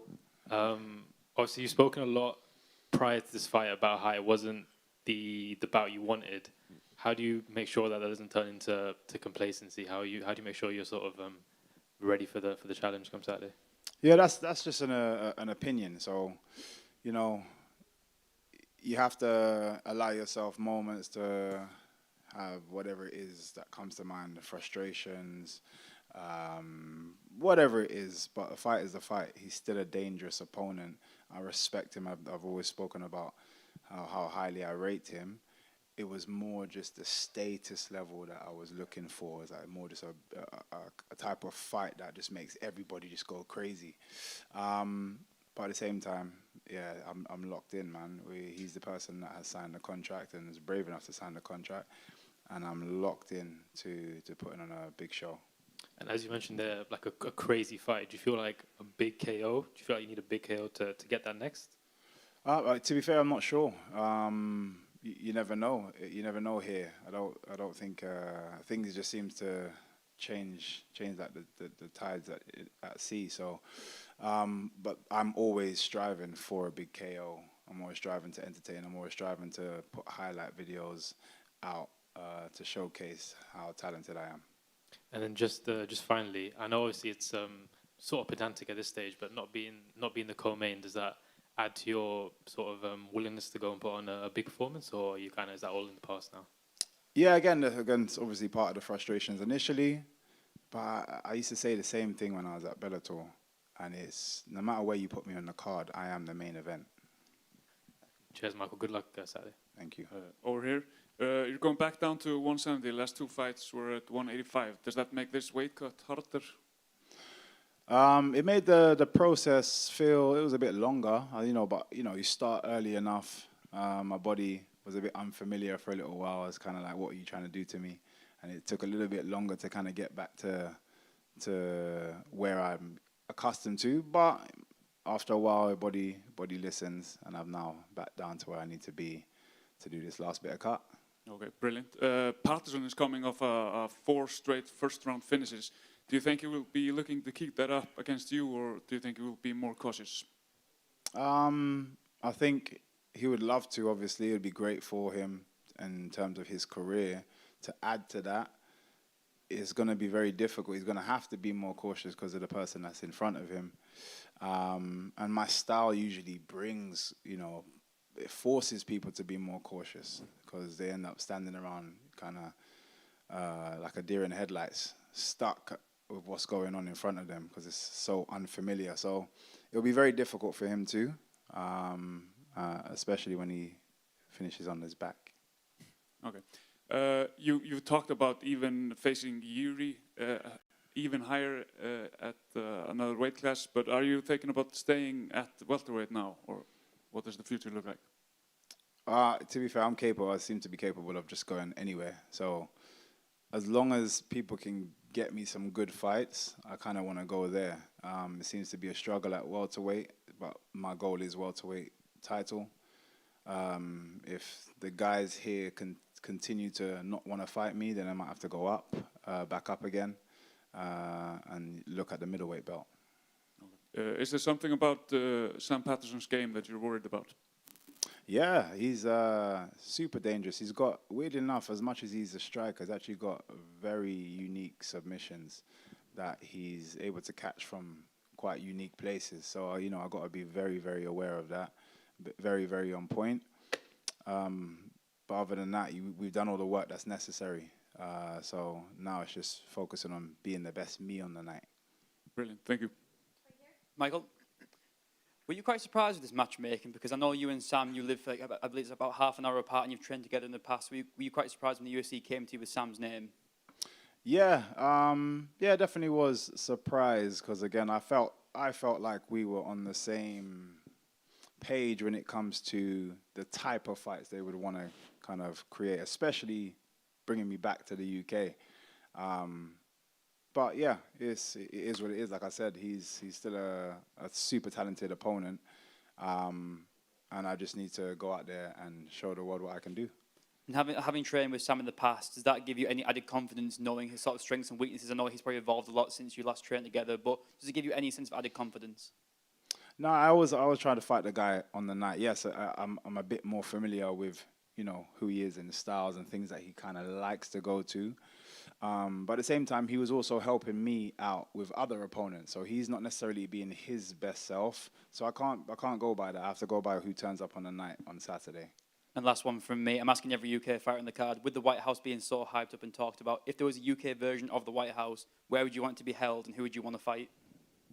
UK version. I'd say, I'm just going to say Old Trafford. I just want to bring it back to United, go to Manchester. I'd love to fight there, and I'm sure LeRon would as well. So, and who would I fight? Again, for me, the Leon Edwards thing, I feel like even now it could have happened still. I know you think his brother's fighting this weekend as well, maybe today actually. But like big fights that mean something to the UK. I'd love that kind of fight. Thanks, Michael. Nice one. Michael, to your left here. Hi, mate. You touched on it briefly there about the placement of where you are on this card, and we had Luke Riley in before you. You know, he was full of respect for yourself, and I just want to understand a bit more from you. Why do you think the UFC made that decision to put Luke Riley ahead of yourself? And was it? I know you say you're the main event here. Was it very frustrating for yourself to be lower down than that? It's not necessarily. It was confusing. I'm not sure what was happening, but a good friend of mine actually pointed out that the Paramount system is different. It's more about the eyeballs and keeping eyeballs versus once you've paid your subscription, then it doesn't really matter. So he said potentially it could simply be that they want to keep placing people in slightly different orders in order to maintain people's staying on the channel, and that the thought of that, whether he's correct or not, the thought of that made me go, okay, that it could be a point. Obviously, we're with a new platform now, so they might do things slightly differently. But yeah, again, initially, I just found it very, very strange, disrespectful, and strange. And you were speaking to Demetrius Johnson about sparring, Sam, in the past, and how he's helped you prepare for fights. Can you recall much from those sparring sessions? Did you get the better of him, and are you using that? Obviously, now that you're fighting him, is there much that you can take from those? I'm sure there's a lot you can share. Again, I wouldn't say I could technically use that because the focus at the time was the opponents that I was fighting. So initially it was Kevin Holland, and we needed somebody tall, a striker, so on and so forth. So my coach would restrain me and do specific things. So he hasn't necessarily seen the full MVP, so to speak, in terms of going to fighting somebody like him. And he was being helpful in the same way as well. So he's very, but he's being quite specific to what my opponents would do. And, my coaches would say, can you, throw more of these? And so I guess we haven't quite seen each other. We've had a feel of each other. We haven't quite seen each other at full capacity. So I don't want to go by that. I have to go by, what happens on the night. I have a general idea. My coach is based on his fights, not based on our spar. It's based on the videos that we've seen of him actually competing, because that's when he's going to let himself out. And that's what I'm going to focus on. Cheers. Michael, you have one of the most creative and unique fighting styles we've ever seen in MMA. How would you describe the thought process and the feeling that you have when you're in that flow state? Because it's a mixture of really unorthodox striking, dancing, taunting. It's all about entertainment in there. It is a difficult one because, as you stated, flow state. It's kind of like once you're in it, it's almost like somebody else is like autopilot. Somebody else is just taking over the wheel, and I'm just enjoying the process. I'm really enjoying the environment, how I'm feeling, slipping punches, seeing kicks, landing punches. I'm enjoying all of it, almost as a spectator. So obviously the hard work is drilling it consciously so then it falls into your subconscious, and then that falls into that flow state when you get into that mode. So it's difficult to really kind of go back and reflect specifically how I'm feeling in the moment, but after the key word would be enjoyment. Your life is really crazy right now as well. You're balancing what you're doing right now, reaching the top of the sport in the UFC. You're promoting with Total Combat, and you've been cast in Roadhouse too, which is pretty wild. How do you balance the promoting aspirations, the acting aspirations, and obviously the aspiration that's always been there of being UFC world champion?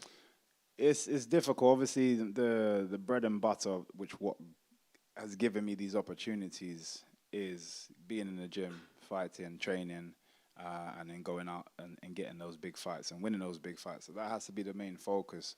And I've got an amazing team behind me.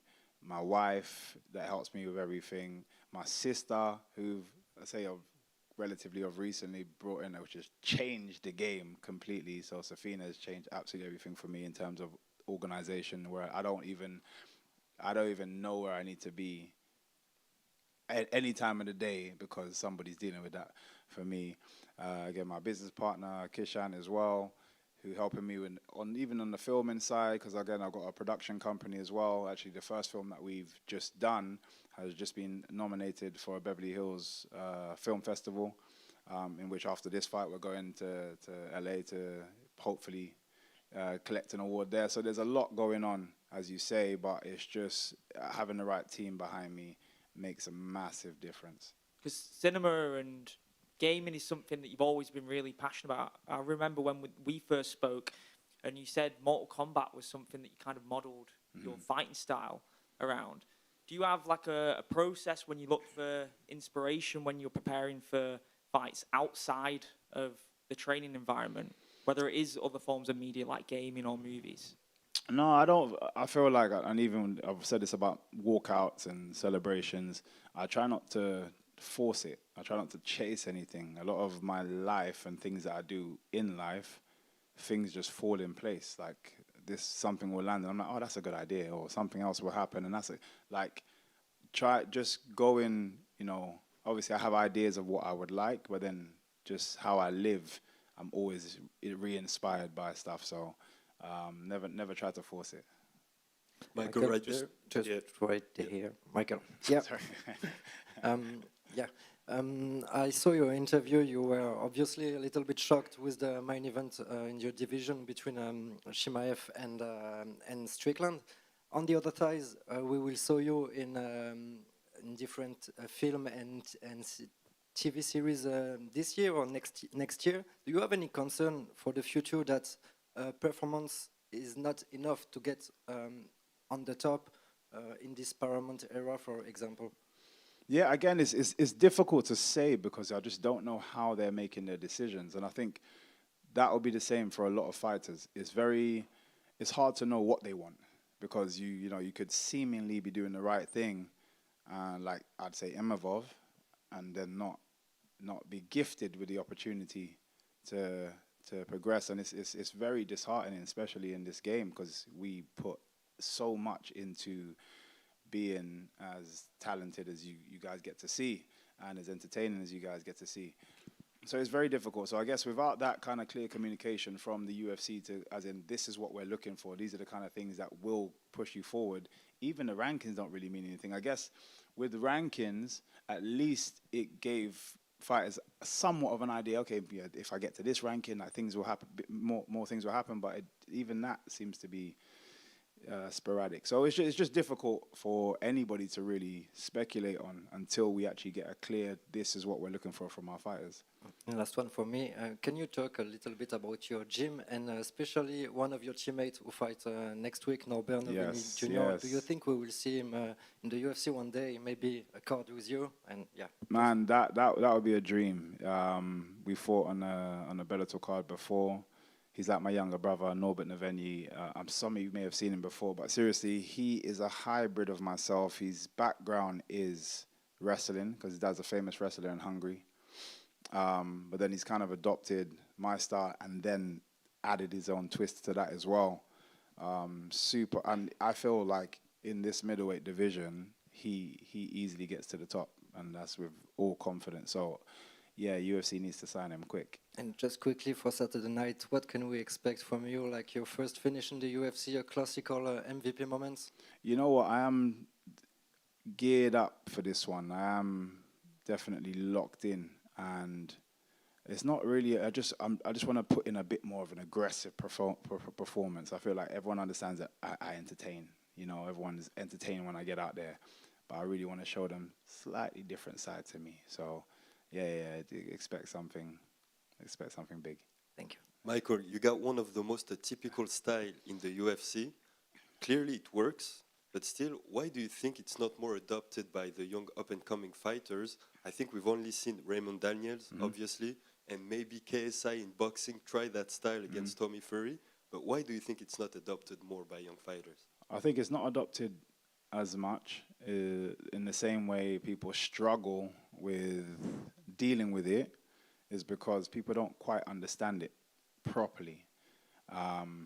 And you'd need to come to people that really and truly understand it, but at this level as well. And like you said, there's very few of us, so they're gonna have to come to London and shoot and figure it out. Which is why, like again, the likes of KSI that's adopted it, he was in our gym. He was there every single day training. We were working, doing different drills, and because we understand it. If somebody tries it and doesn't understand it, I've seen people that try to replicate it and it doesn't go so well for them. You really need to understand it and drill with someone that can help you apply it. And I think that's the only reason why, it's just lack of understanding. In the Bellator days, it was obvious that you were having the time of your life in the cage.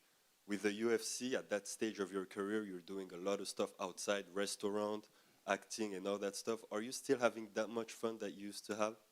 Yeah, to be fair, if I wasn't, trust me, I'm not doing this weight cut. I would stop immediately just to get away from the weight cut. So yeah, I still love this sport. I still love the game. I still love the almost like the science of it, just the technical, the ability, how to the constant competition of how to figure out another opponent, and just it's just such a fun game when you kind of get past the brutality of it. There's so much to learn, but yeah, I still love it. You kind of anticipated my last question.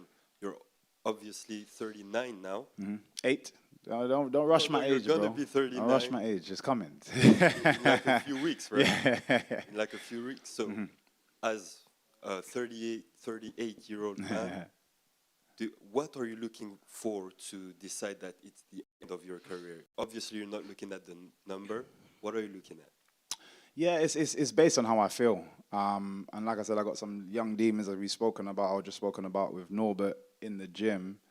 When I feel like I can't keep up with these guys, I would know before I even get out to, in front of the public. I'll know how my body's feeling, how I'm struggling. But seriously, and even the other day, just doing some movement around with some of the guys at the gym, and everyone's like, "Whoa, like this is crazy." And so I don't feel like I'm aging correctly. I'm going in the opposite direction, which is great. So yeah, until I feel my body slow down or lack of enjoyment, as we spoke about, then I hang up the gloves. Thank you, Michael. Good luck. Hi, over there. Oh, yeah, okay. I want to ask, because when you've joined the UFC, the expectation was very high, I think. Do you think we have seen already the version of you that people expect? I don't think so. And I spoke about it, I can't remember exactly when, but I said actually the UFC nerves is the thing, man. Like, I felt, because I've been at big shows and I felt like when I got here, it's going to be the same thing. I don't feel like anybody's really seen the best of me yet. And I'm still, doing more successful than a lot of fighters that have come in from other organizations. So, which is a good thing. It means there's more to give and there's also more to see from the fans. So, yeah, definitely not there yet, but hopefully I get to show something this Saturday. And according to that, you are coming back to the welterweight. I want to ask, do you see who can beat Islam Makhachev?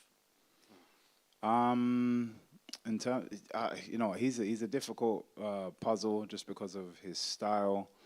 Again, it's just a case of stopping those. JDM I actually felt like had a really good chance, just because I actually didn't feel like he'd get submitted because he's got great ground, and I felt like he'd be able to get up, even though he definitely would have gotten taken down. I felt like his scrambles and everything's so good, and we saw aspects of it, but Islam is just really good. It's whoever can kind of hold their feet, get back to their feet, will probably be the guy that beats him.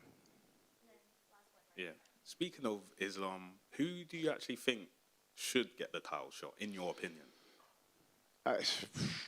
it is a difficult one. There are a lot of amazing fighters there. Again, you could argue some of the new guys that have just kind of had back-to-back wins, like the Morales, big win, Paratas had a big win, Ian Gary, but again, Ian Gary's kind of like start, stop, start, stop. Again, I'd say let those guys fight off one more time, seeing as Islam's going to be out for a bit anyway. And then see whoever comes out on top, that's the guy that should be winning. So again, I think the Morales-Paratas type fight would be great, and then the winner of that should get a title shot.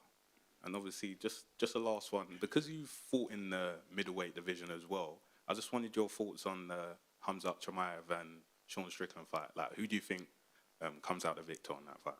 Yeah, again, I spoke about it the other day. I don't think that fight shouldn't even exist right now. I feel like, again, I don't know who's making decisions to make these fights.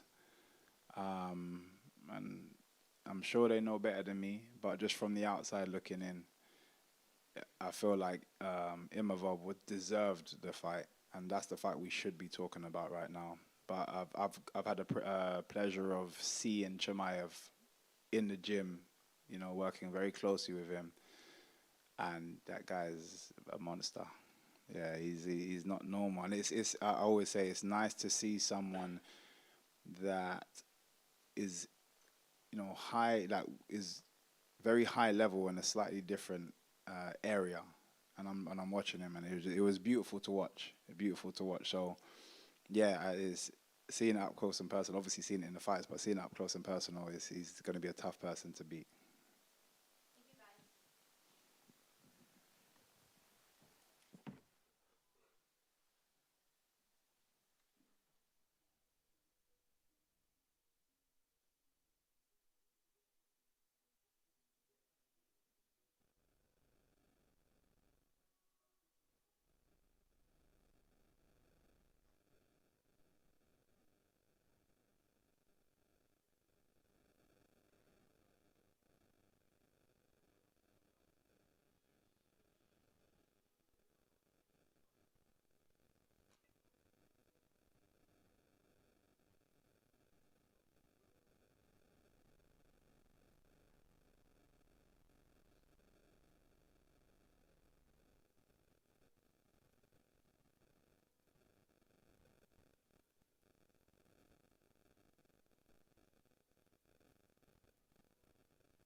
Michael, over here, to your right. Oh, here we go. There's been a lot of talk regarding the position of this fight on the card. What was your immediate reaction when you saw that you were co-main event on this card? Yeah, I mean, immediately, like everyone, I saw the little graphic that came out, and we were right under, Lerone, and at first I was like, oh, I'm co-main event, like, let's go. And then everybody, my coaches, were like, yeah, don't worry, they're gonna change that. Like, you're not gonna be co-main event. So there was a couple of weeks where I'm just like, okay, what's going on? I'm asking my manager. He's like, well, it's not really confirmed yet. And finally, the UFC texted me, and they were talking about, hey, we want to come film you in Houston.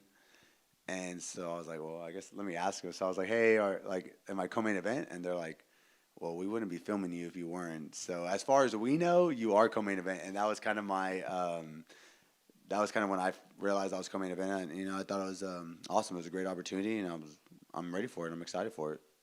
And Luke was asked earlier about your game plan. He believes that you actually will come and strike with him in this fight. Is that the case? Yeah, absolutely. Y'all see my striking. I'm not scared to strike with anyone. I think my striking is just as good as anyone in this division and anyone in the UFC. So, yeah, I'm not scared to strike with anyone. And last one from me. Luke is the new kid on the block. He believes the UFC are trying to push him. So are you here to spoil the party and kind of take his stock and give it to yourself? Of course, that's the whole game plan, right? You want to take the hype. You want to take the O from the undefeated kid. That's what it is, So, that's what it feels like, right? We're in London. They're trying to hype him up. But are they really pushing him? We don't know. The UFC has their own way of thinking things. They might be pushing me, and they want me to get back-to-back wins, internationally. So, thanks, Michael. Thank you, Michael. Just to your left here. What makes you think you can be? Luke's been very confident all week. He foresees a huge knockout, and he wants to prove why he has been, backed in this co-main event slot. What makes you believe you can be the first man to defeat Luke Riley? Yeah, I think I have a lot of confidence in myself as well. I think I know who I am as a person, as a fighter. I think the gym that I've been training with, the people that I've been putting the work in, the people that I have fought, my whole career. I feel like this is a perfect opportunity. I see a lot of, things in his game that work well for my game. I think it's a perfect matchup for me, and I'm definitely going to get the job done. Does the fact that it is a co-main event fight, does that make it more pressure? Do you feel a bigger weight because you're so high up? No, man, it doesn't really matter to me. You just tell me what time I got to fight, and I'm going to show up. I'm going to get ready. I'm going to go fight at that time. This is what I do. I feel like I'm a co-main. I feel like I'm a main event fighter. This is what I do. I've believed this. I've thought this, and I already knew this. It's just I tell people like, yeah, I'm gonna be co-main fighter, and they're like, oh, it's silly. And then now we're here. We're sitting here, and I'm talking to all y'all people, and this is things that I already seen. I already dreamed. I already been here before. So nothing new to me. It's just more fun now. I get to talk to y'all on the microphone. I get to be on the little videos and stuff. So it's cool. Yes. Hey, Michael, how you doing? Good, brother. How you doing? Not bad, man. Not bad. MMA Reddit and Twitter have been talking quite a lot about how this could potentially be a trap fight for you, right? Yeah. What's your take on the pressure of being an American underdog in the British arena? It's expected to have a huge scouts pull from, of course, Luke Riley. But how you plan on weaponizing that energy on the day? Yeah, I mean, pressure is such a funny thing. We talk about pressure here, pressure there. I mean, every guy's got pressure, right? We're in the UFC. Every fight matters. The next fight is always the most important fight, But at the end of the day, when that cage gets locked and we're in there, it's just two guys fighting, and none of this other stuff, none of this noise matters, And so I take it, I use it as fuel, and I just get ready to go do what I do best, and then let's go get that win. Michael, thank you. Right here. Michael, right here in the middle. Yeah. Some of the fans say the spotlight is on Luke, but I bet you here spoil the party. Yes. And what do you think? What is your biggest strength against him? My biggest strengths. Oh, strengths. Uh-huh. I just think my pressure is one of my biggest strengths. My cardio, just constantly, moving forward and putting the pressure on him and making him have to work. I think a lot of guys don't really make him work as much. They let him do what he wants to do. And at the end of the day, I'm going to go in there. I'm going to implement my game plan and be me. And when I'm me, it's very, very hard to beat me. And this is your third fight in the UFC. Yes, sir. This is your last in that contract, or there is one more, another? I should have one more. I believe I have a 4-fight deal. Yes, sir. All good? One over here. What have you been working on mostly in your camp for this fight? You know, I really just been working on being the best martial artist I can be, and that's just working on every aspect of my game, you know. Still working on my striking, right? Still working on my kickboxing, still working on my jiu-jitsu, working on my wrestling. And again, you know, I'm just trying to be the best version of myself that I can be on Saturday night. Brilliant. Luke Riley showed his like one-punch knockout power in his last fight. Do you think you will be looking to take him to the ground, or do you want to stand and strike? Yeah, man. I'm wherever the fight goes, I'm ready for it to be there. You know, he hasn't done very well in his grappling. You know, if we find ourselves in some grappling exchanges, we can see ourselves, you know, on the mat, and we can see ourselves doing a little bit of jiu-jitsu. So, yeah, I mean, I wouldn't be opposed to being on the ground. I don't mind. You know, I feel like I'm very versatile everywhere. You know, wherever the fight is. So, yeah, if we get to the ground, that'd be cool. Okay. And if everything goes well for you, what will be the next step in your career?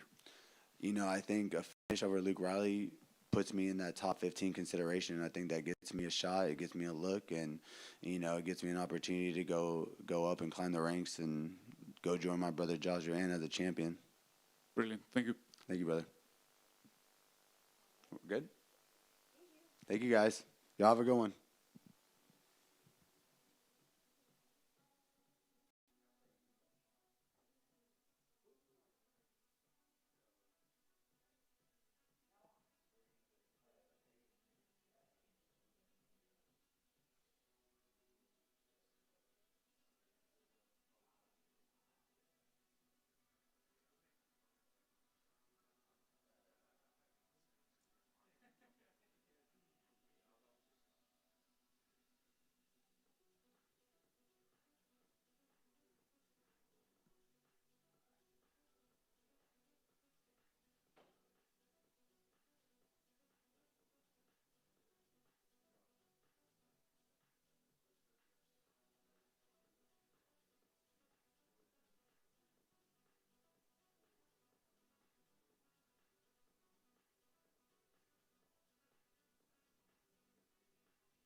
Hello, hello.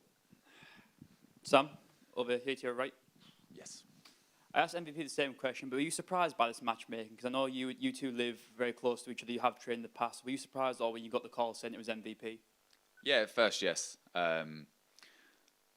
It's like going from the regional scene when you fight the fellow UK guys to get to the international scene, and then you're fighting guys from all around the world. But it was a shock at first, but then when you take that away, it's just another opponent, and yeah, a step in the right direction.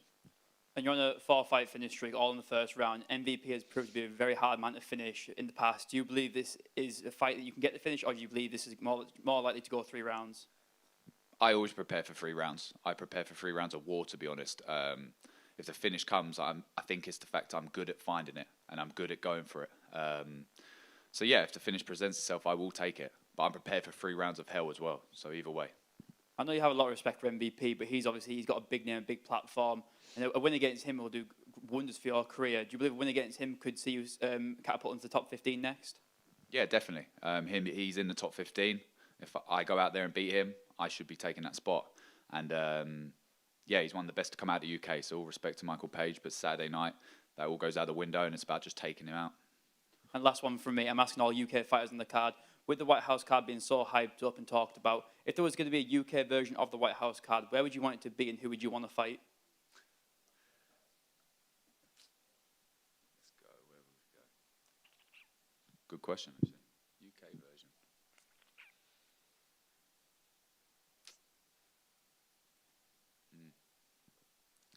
Let's go in Watford. And I will fight. Who would I fight? Let's go. I'll go to Champ. Imagine that. Thanks, Sam. That was going to ever happen, but hey. Sam right here. You've trained with MVP multiple times in the past. Unlike his previous opponent, you know what to expect. Do you think that gives you an advantage that you already have felt that speed?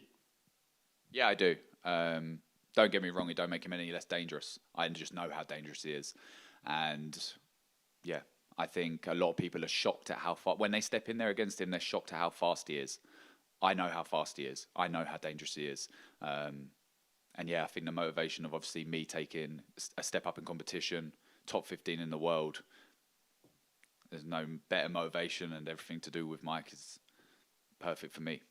Most people would try to grapple with him. That's how Jan Gary partly find a way to win against him. You said you were going to knock him out. What makes you so confident that you can do that?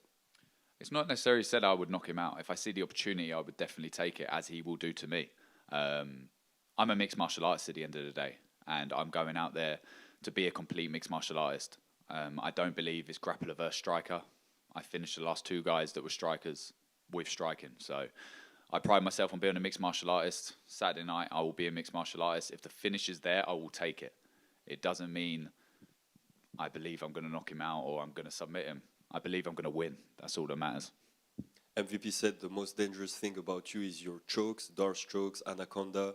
How weird is it, since you know what to expect against him and he knows what to expect against you, how weird is it to fight someone when you know him that well? This is the first time I've had to do it. Like I said, when you take away the fact that you've trained together and I know who he is, at the end of the day, when I step in there on Saturday, it's another person I have to take out, and I've got to make sure I take him out before he takes me out. Yeah, when you take everything away from it, it's a fight at the end of the day, and yeah, I'm taking him out before he takes me out. Thank you, sir. Hey, how you doing? So just a quick one here. So just piggybacking on the back end of that as well, actually. So how do you respect someone without over-respecting them? You know, talking about the style of MVP. Yeah, I'm with all my opponents. I don't think I over-respect anyone. I respect everyone the same up to the fight. And when I step in there, that's it. Respect goes out the window. My job's to take them out. Okay, so not necessarily a particular problem, just another opponent for you.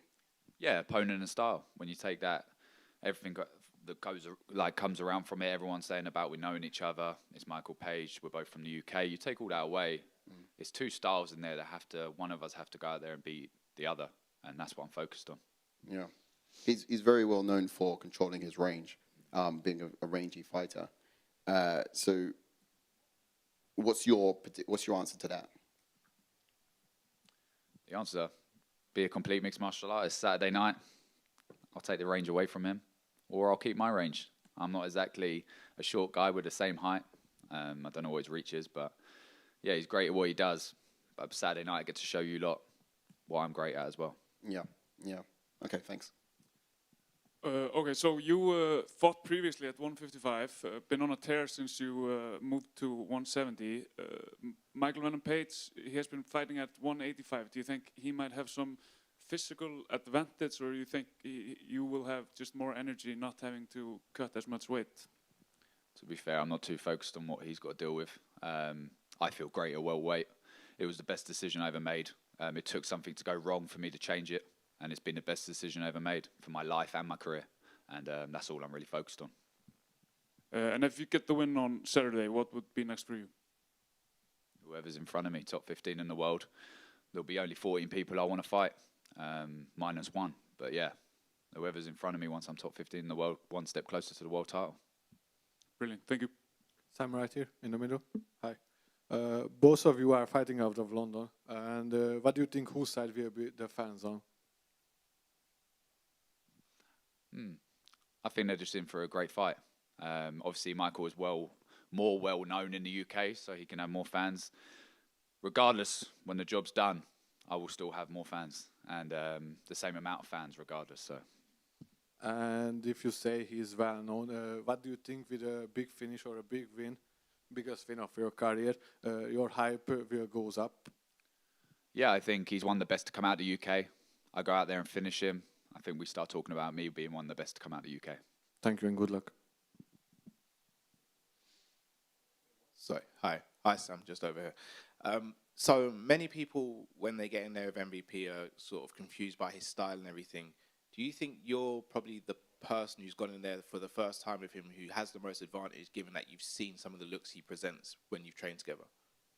Yeah, potentially, but he could come out and shoot a double leg on me, so who knows?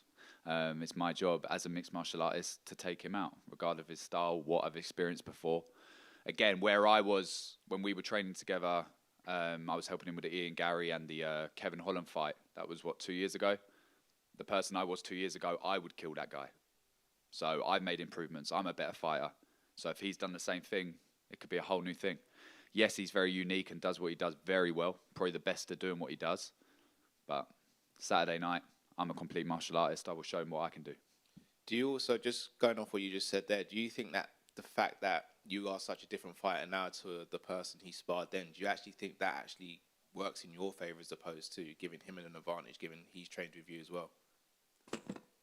What's the question? What is the actual question in there? As in, do you believe that you actually have an advantage in this situation because he would have seen a look from you, but you are a completely different fighter to what you were 2 years ago? Whether advantages or whatever, doesn't bother me. I'm more focused on what I'm doing, my improvement, me becoming a world champion. So if it gives me advantage Saturday night, I'll fucking take it. All the best. Sorry about language.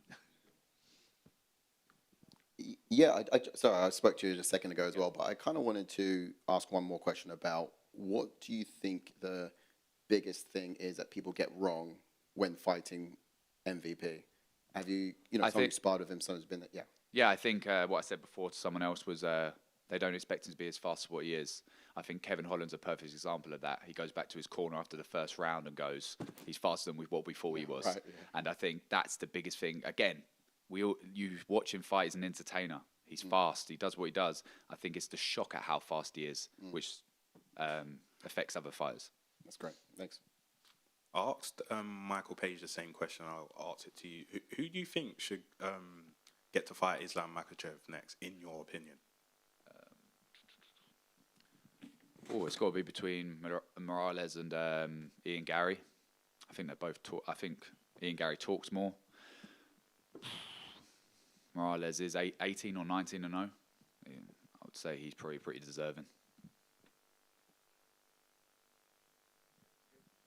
Thank you very much, guys.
Yes, Shem. Just over here. Of course, you're first. Of course, man. Well, you absolutely manifested this time last year. You showed Dana your record in the crowd, and now you're on the UFC London card. Is it a little bit emotional when you look at things like that? Because we've been talking about you and Luke sharing the same UFC card for 3 or 4 years now. Yeah, we've been asking for this for a long time. It's like you just said, last year I was here sitting in the crowd, got to catch Dana, told him to sign me. Now next year I'm on UFC London. It is literally what dreams are made of, but it's not time to be sitting here and looking back and celebrating for things that haven't happened yet. I'm here to win.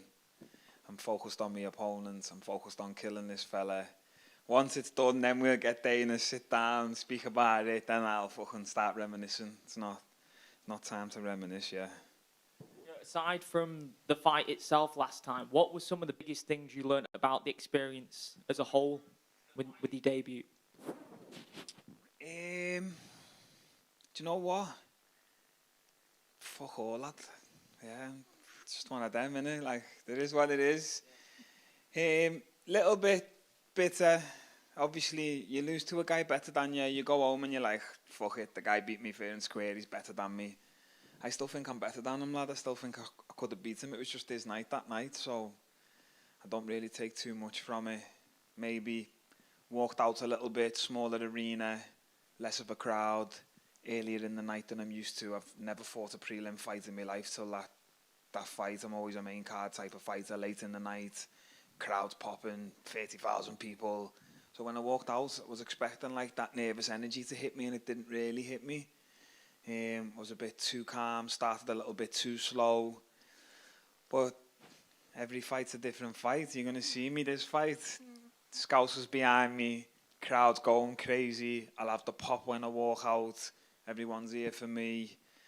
I know I'm going to get on them very, very early in this fight. I'm coming out fast. Well, you have the personality, the fighting style to be an absolute megastar, not just in this country, but in the sport. So is the goal this weekend to show the world just who you are on the mic after the fight and in the cage? You know what? Don't even give a fuck, bro. I don't care. Like, I'm not here for the fans. I'm here because I just like to fight, innit? Like, it's a bonus if they like me. If they don't like me, who's asked? I'm here to win. You know you've got that star quality, though. I'm just being me, bro. I think I get more hate than love. I definitely give you that one, especially after that last fucking performance. But yeah, I'm here to win. And I'm here looking to see if Dana will throw me a little 100 bags afterwards. So I'm looking for the finish. But if the finish don't come, I'm here to win first of all, yeah. Appreciate it.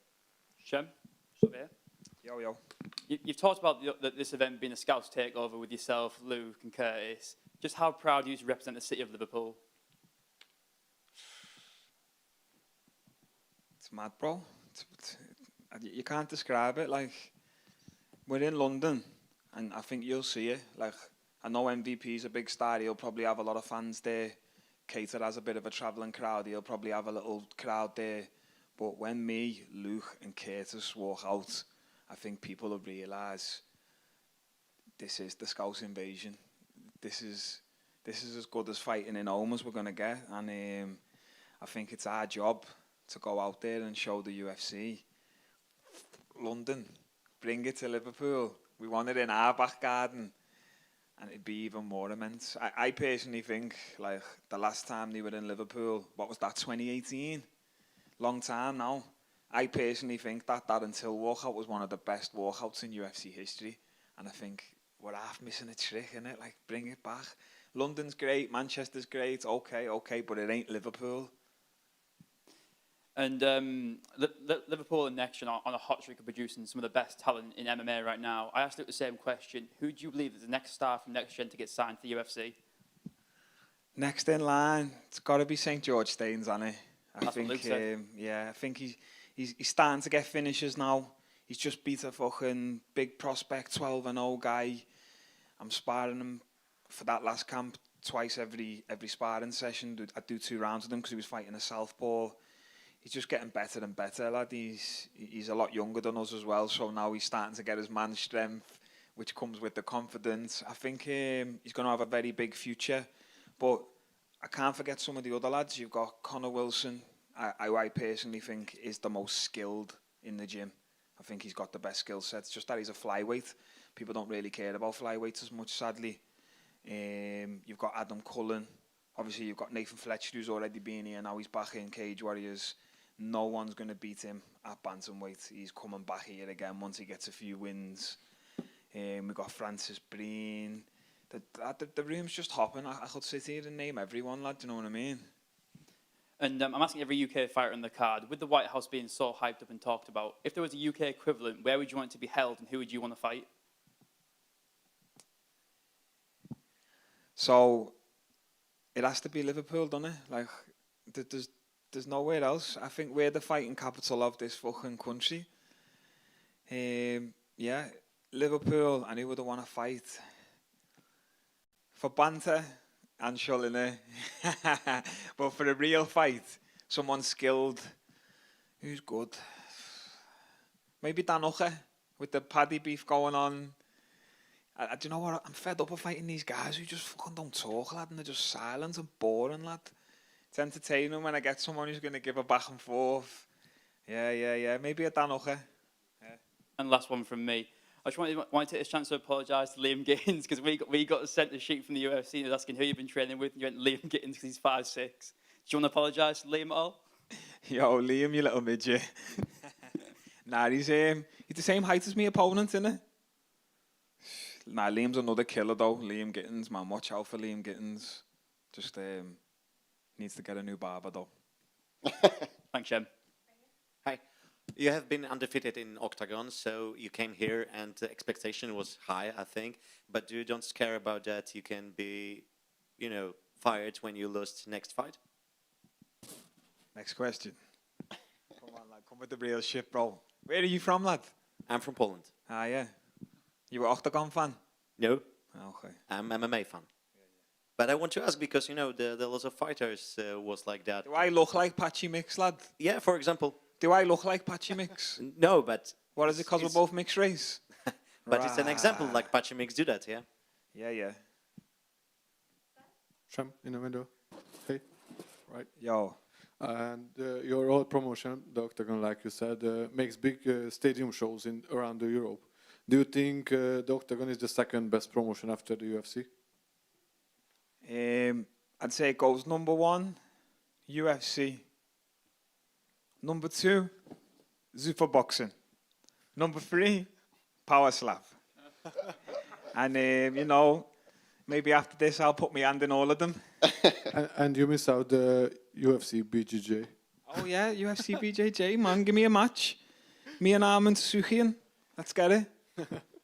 And I saw on X you always answer the online trolls.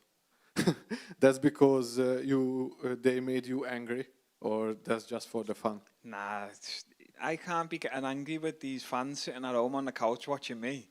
I love it, lad. I think it's funny, innit? I think deep down, the trolls, I think they're your biggest fans, really. They're the ones who love you the most. Do you know how many people support me? And on fight week, they message me like, "When's your next fight, bro?" I'm like, "What do you mean, lad? I'm fighting on the weekend." But the trolls, they know exactly when you're fighting, what time, who you're fighting. They're your biggest fans, bro. They're your biggest supporters, innit? Thank you and good luck. Yeah, man. Hey, how you doing? What's up, Shem? Yes. So, quick one. After this weekend, everything goes well. What does the next 12 months look like for you? Oh, 12 months, lad. I haven't even been thinking about past Saturday, to be honest. I'm just thinking about killing this fella in front of me. But, yeah, the goal's to get in the rankings. The goal's to get paid. I'm trying to win some bonuses. Yeah. Trying to buy my mum a new house. I'm trying to move up in the world. But right now, I'm not thinking past Saturday. I've got a job to do. I'm here to put on a clinic. I think got a lot to prove still. Nice. I've got a question here from Breezy. He actually recognises you're a bit of a fan with the hobby cards, UFC fight cards as well.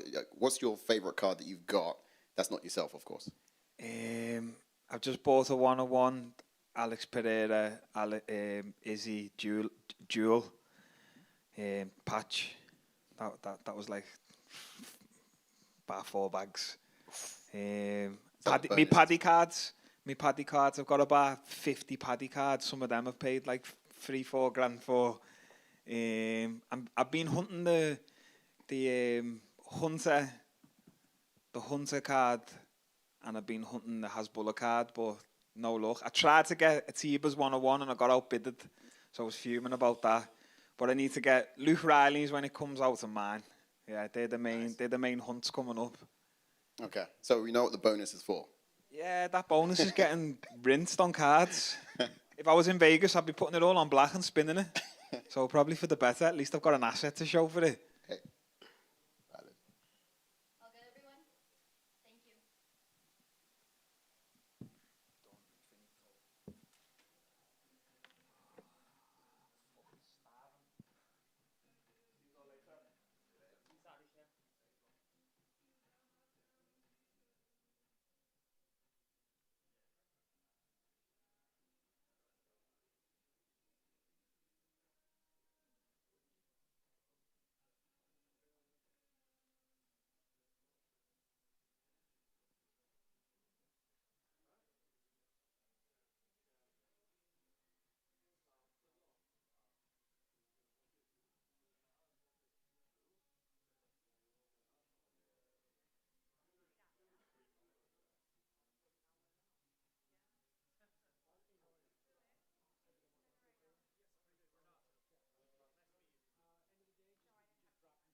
Nathaniel, right here.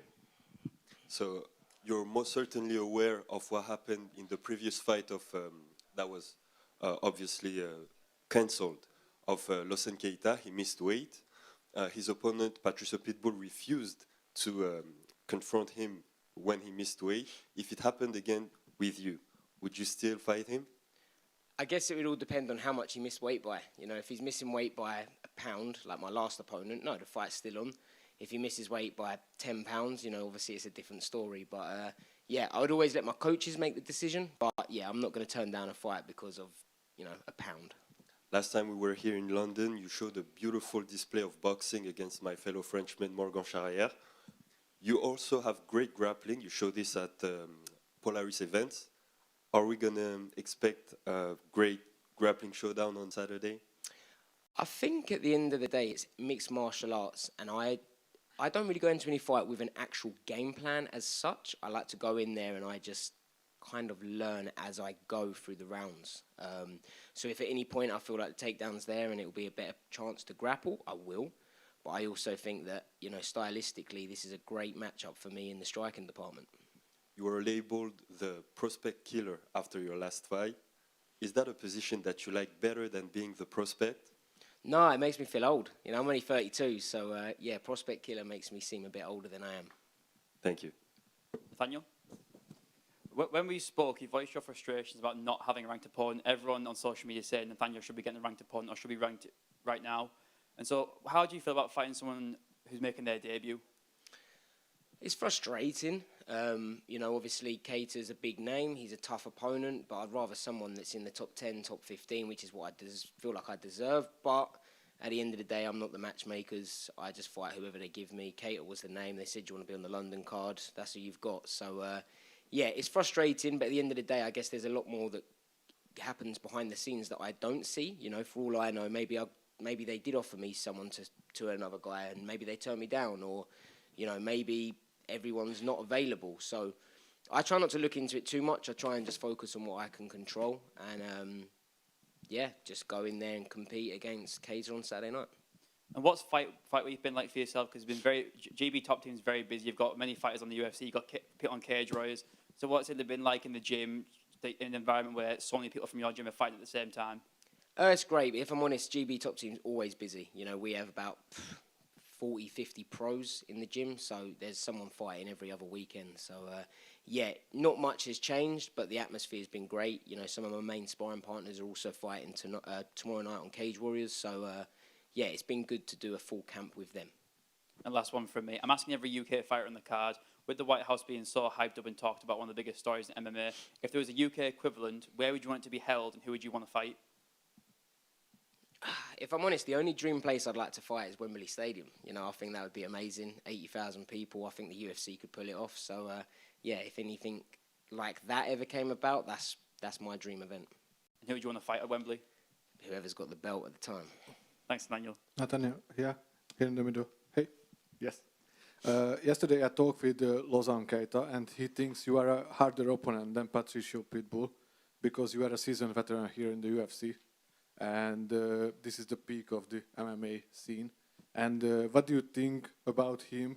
How do you see him ranked to your previous opponents? I think it just shows where the respect is. You know, I appreciate how talented he is. He obviously thinks that I'm tougher than Pitbull, which I take as a compliment. I'm a lot younger than Pitbull. So, yeah, you know, I think at the end of the day, you've got two very talented martial artists, about to throw down, and hopefully we can make fireworks and go away with 100 grand. Thank you and good luck. Thank you. Yeah, here, Nathaniel, just right here.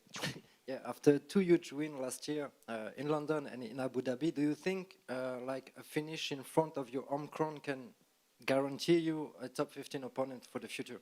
Do you know what? I don't know what I've got to do to get top 15, but yeah, I'd like to think so. I'd like to think that if I, you know, finish Cater this Saturday, that maybe I would be in the rankings there and then. You know, I guess it all depends on how the fight goes and how well you finish it.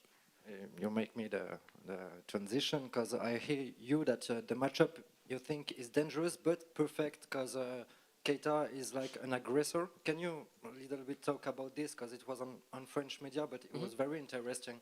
Yeah, styles make fights. I always do better against someone that's coming at me, you know, that's going to be aggressive, and Keita is very aggressive. You know, I would struggle more personally with kind of, you know, the guys that are going to point score and move, and guys that do very unorthodox things, such as Jose Delgado. You know, he landed a spinning elbow off a head kick. That's not often thrown.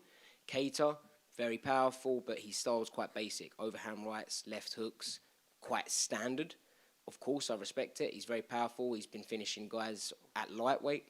But I believe that my technical side of boxing is going to be able to, carry me through that with no problems. And the last one for me, your teammates, Lionel Kavanagh, just won a few weeks ago against Moreno. A huge fight, huge opportunity for him. Does it give you some extra confidence? What's happened in your gym with your teammates and stuff like this? Yeah, of course. I think as soon as Lonnie got matched with Moreno, we knew that he would do the job. We know how talented he is, so for us it wasn't a surprise. Thank you very much. Hi. According to the last fight of Keita, you don't scare any about his weight? I'm so sorry. Can you say it one more time? Do you scared about the weight of Keita because last time what happened? No. I think missing your weight on your debut, he would be very, very silly to try and attempt it again if he wasn't 100% sure that he would make weight. Over here, you said it was frustrating facing a debuting fighter instead of a ranked opponent like you would want. Do you feel disrespected being considered an underdog? Yeah, I'm always disrespected. I feel like I get disrespected all the time, and if I'm honest, I thrive off it. So, keep disrespecting me, and it will just give me more fuel. Do you think you'll call someone out if you win on Saturday? I don't think I get on the mic when it's the prelims. I think they just shoo us back. But backstage, maybe. But if I'm honest, I haven't got anyone in my mind other than Keita at the moment. How do you think the fight will play out? Do you think it will be a technical match or a brawl? I think it's got potential to be either. I think Keita will be happy. If I could easily make it a brawl, but I'm planning to make it more technical from my side. Brilliant. Thank you. Sorry, Nathaniel. Yep. Going into this fight, obviously, again, you've been made the underdog, unfortunately. What is it about your game that you think people underestimate, and what is it that you believe you bring to the table that people should stop underestimating? Maybe that I'm not getting the finishes, or maybe just that the guys I'm fighting have got that much hype behind them, because Jose De Galdo, who I just fought, was obviously an up-and-coming stud. He went into the UFC and absolutely smoked everyone that they put in front of him. Then, obviously, now Keita, double octagon champ. Let's be honest, he's 17-0. He hasn't really had a loss. So I don't know if maybe that the bookies are just looking at the guys I'm fighting and going, man, I think they're better than that kid. So, I don't look into it too much. But again, I prefer being the underdog. I prefer people doubting me. It makes me thrive and train and fight that much harder. Sorry, last one. You fought multiple times in London. What has been your favourite fight of yours so far in London?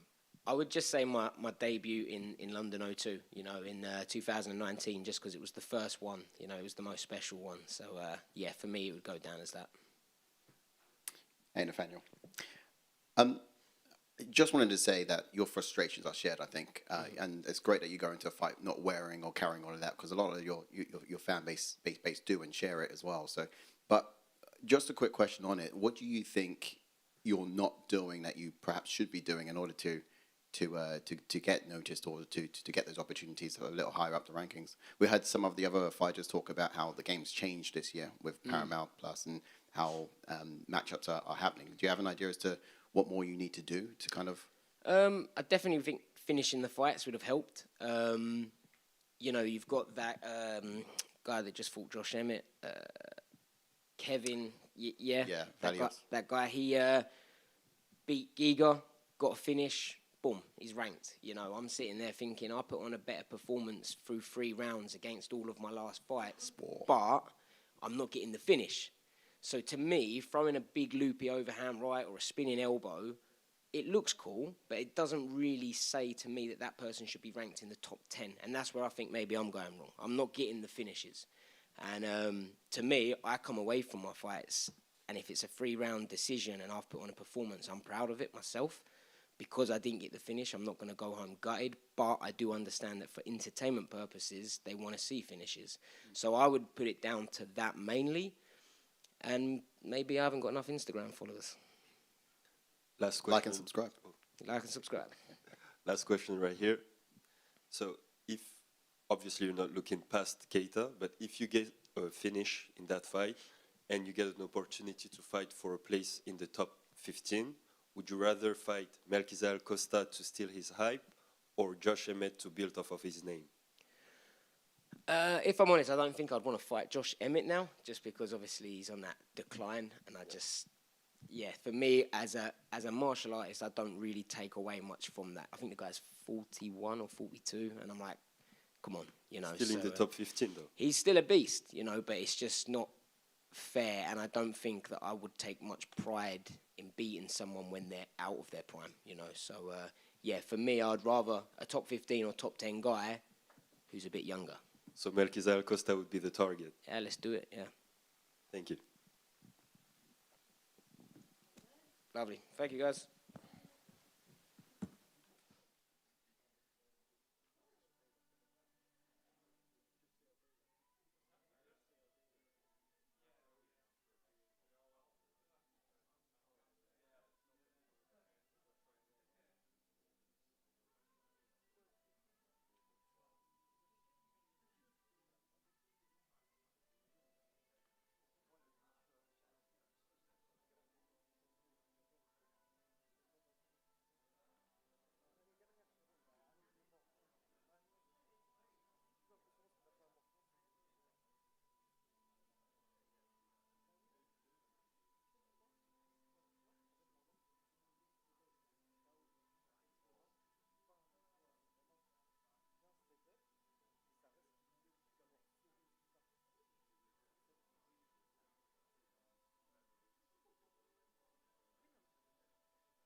Christian? So with back-to-back performance tonight bonuses, currently running a 3-fight win streak. At what point do you believe you'll stop being called a contender, a prospect, and you'll start being called a serious contender in the middleweight division? I think when I go from prospect to contender, I think that would be once we've taken some names that are well known and well reputable in the division. This fight I have this Saturday, Roman, is definitely one of those names. Solid fighter. He's been here a fair few years now. Been in the rankings a fair few years now. So a win over Roman would definitely put me towards that kind of talk. And you came into the UFC with a lot of hype, being a Cage Warriors champion, and you're getting in the biggest stage of your career, ranked opponent in London. Do you feel like this is a long time coming for yourself? Yeah, definitely. And there's no better place for it to happen than London. Home soil, home crowd, home fans. So the atmosphere alone would be crazy, And then to put a stamp on it, getting that win and getting that number next to my name, man, it puts a big statement out there. And last one from me, I'm asking every UK fighter on the card, with the hype surrounding the White House card, if there was a UK version of the White House card, where do you think it should be held and who would you want to fight? That would have to be Wembley Arena. I would want to fight. Man, there's a list of names that could be exciting fights, especially on that card. But I think an exciting fight for myself on a big card like that would be, a name like Izzy, something like that. Just a stand-up fight, a fun fight for the fans. Thanks, Christian. Hi. So you've shown some knockout wins. What more do you think you need to display in order for people to really kind of get behind you a little bit more and start pushing for, as we was talking about earlier, a bit more of a contender fights? Yeah, I think naturally as I have more fights in the UFC and I keep growing and developing how I am, my skill set will naturally show. So I've shown that I can finish fights. I've shown that I can get knockouts too. That's naturally in my style. I'm not a boring fighter at all. I bring excitement to the division. And, there's not many guys like me in my division that move the way I do and kind of have the flair that I have. And I'm also developing. So there's other things that I'm working on constantly in the background that when I have the opportunity to showcase, they definitely come through. Yeah, it's a great style, and what you wouldn't want to do is pigeonhole that. But against someone like Roman Dolidze, do you think this is the fight where we'll see more elements to your game, or for you, is this a similar problem we've come up before and you know how to answer it? I think it will come down to how Roman approaches this. We know his style. He's very good at what he does. He's he likes to bring guys into brawls. He's a very good grappler too. A good wrestler, strong guy.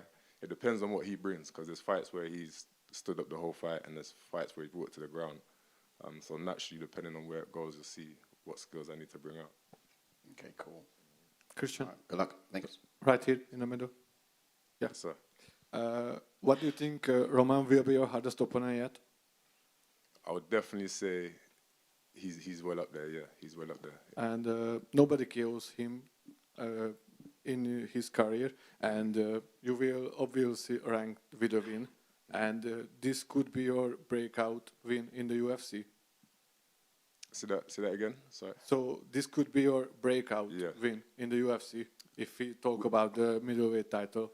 With a win over Roman? Mm-hmm. Yeah, for sure, man. Like I said, Roman being the name that he is and the experience that he's got, yeah, man, it definitely puts us in that position. And for me personally, a win over Roman, that we actually met a few years back in Albuquerque, New Mexico, when I was an amateur. This is going back 2017. He was getting ready for his UFC debut, and I was still just out there training as an amateur, just to kind of get a feel for what the professional atmosphere was like. And they put me across with the pros to train. So we got a bit of mat time then. So for me, it's like gone full circle, and I get to actually see now, okay, I'm at that level now. And so, do you think you could be the first to KO him? Hey, time will tell. We'll see what happens Saturday night, but I know it's going to be a fun fight for sure. Thank you, and good luck. Yes, sir. Yeah. Just wanted to ask, obviously, because you're a middleweight and obviously you're facing Roman Dolidze next, like, who do you think is going to win out of Sean Strickland and Hamzat? Strickland and Hamzat, that's a good fight, you know. like we've seen with Fluffy, Strickland can change styles of fights. You know, we know Fluffy likes to he's a grinder. He likes to put pressure on guys. But Strickland managed to kind of slow him down in what he wanted to do. So if you can do that against Hamza, and the Hamza style is very, you know, it expresses a lot of energy. So if you can do that against Hamza, you never know what could happen towards the end. But if I was betting on the fight, I would go with Hamza. Do you, obviously, because you're facing Roman next, but do you ever look at those opponents and obviously compare your styles to them and just basically imagine being in there with them?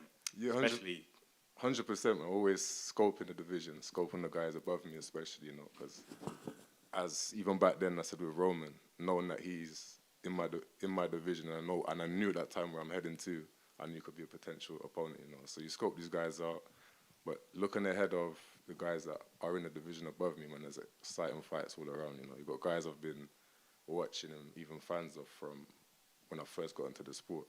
So to me, it's some big fights, there, big opportunities coming. Yes, sir. Hi, looking at you right now, you look extremely happy, excited, and just grateful to be in the position you're in. You look at the landscape of your division at the moment. How excited are you to be a part of this and knowing that a fight and a win against Roman could potentially propel you to the next level? Yeah, man, it's exciting. It's definitely exciting for more than just, you know, being able to compete here. It's exciting in the fact of what kind of legacy we can potentially create here, you know, long term too. But also the competition, you know, that's why I get excited. The level of competition that I can face. Like I said, there's guys that I've been watching for a long time, and to be able to potentially put my name in that hat, you know, towards that contender, then yeah, that's what excites me as well. Completely hear it. Also, fighting in London as well. How difficult is it getting the balance between feeding off the energy from the crowd, but also remaining professional to get the job done as well? I think it's a natural balance, you know. I'm always in a mindset I need to get the job done, you know. I always bring that kind of a mindset to it, but then the crowd, the home crowd especially, the atmosphere is different. You feed off that energy. So my past few fights have been at the Apex, and it's quite intimate, you know. It's quite intimate. But then when you've got thousands of fans screaming around you, especially when you're in there and you land certain shots, it's a different kind of energy, man. Super. And then final question for me. Apart from your fight, obviously, on the night, what fight are you most looking forward to seeing?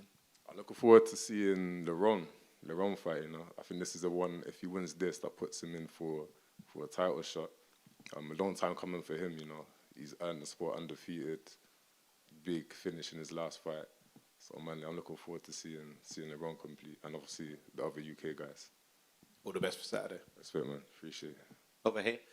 So I want to ask, do you feel any pressure according to that? You are fighting with the ranked rival, so if you win, you probably would be there. And do you observe Roman, because he was in Warsaw, in the Warsaw club, training with ex-UFC champion Jan Blachowicz, for example? Okay. And you didn't know about that? No. Okay, so do you feel any pressure about that? No pressure, you know. I always put a certain amount of pressure on myself, you know. So all the extra kind of stuff I just take in my stride, you know. I'm always in my own mind. These extra things, I don't see them as pressure, you know. It's more opportunities to grow, develop, and build, and get towards where we're going to, man. So this fight with Roman, when I first heard the name and that I'm going to be fighting him, I mentioned, listen how quick I signed the contract to get that fight there. Just see it as, you know, it's a way to push me towards where I need to get to, man. It's an exciting fight. A lot of fighters in Warsaw said that he do amazing things in grappling. So do you feel any fear about that? No, we know he's a strong grappler, man. We know he's a strong grappler. And like I said, it brings like an excitement to my training even, because now I get to work in areas and improve in areas, you know. So it just makes for an exciting fight. Yes, sir. Over here, you've had 2 finishes, last 2 fights. Are you coming in for the hat trick, or are you going to be more cautious? The finishes come naturally, you know. It's nothing that's forced. If I see an opportunity to take it, to make a finish happen, and it'll happen. It depends how the fight's going. But both of our styles, you know, there's bound to be, you know, some explosive exchanges in there. Yeah. How do you see the fight playing out? Do you expect him to try to close the distance, clinch and wrestle, and make it dirty? It would seem that would be the best approach for him. at the same time, like I mentioned, that he's come out and done things that you wouldn't expect of him. We have to see how he approaches it, but that would be probably what I'd expect. And if everything goes well, how do you see your future, like the next year in the UFC? The next year, I'd stay competing, stay active, you know, keep making my way towards a single digit next to my name, top 10, top 5, you know, pushing that way. Some names that have big names in the division. I just want to keep growing, keep developing, and taking these fights, man. To stay active. About your development, what are the things you've been working on most in this camp? Same as every camp, all areas. Work on my strengths, my weaknesses, things from my past fights that I'll win. I still take a lot of lessons from them. You know, we watch them, dissect them, and kind of see from a potential opponent's point of view how they would be looking at it, and then we close any kind of gaps that we see from myself. So yeah, we just keep working and developing in all areas. Brilliant, thank you. Yes, sir. Thank you, guys. Appreciate it, yeah.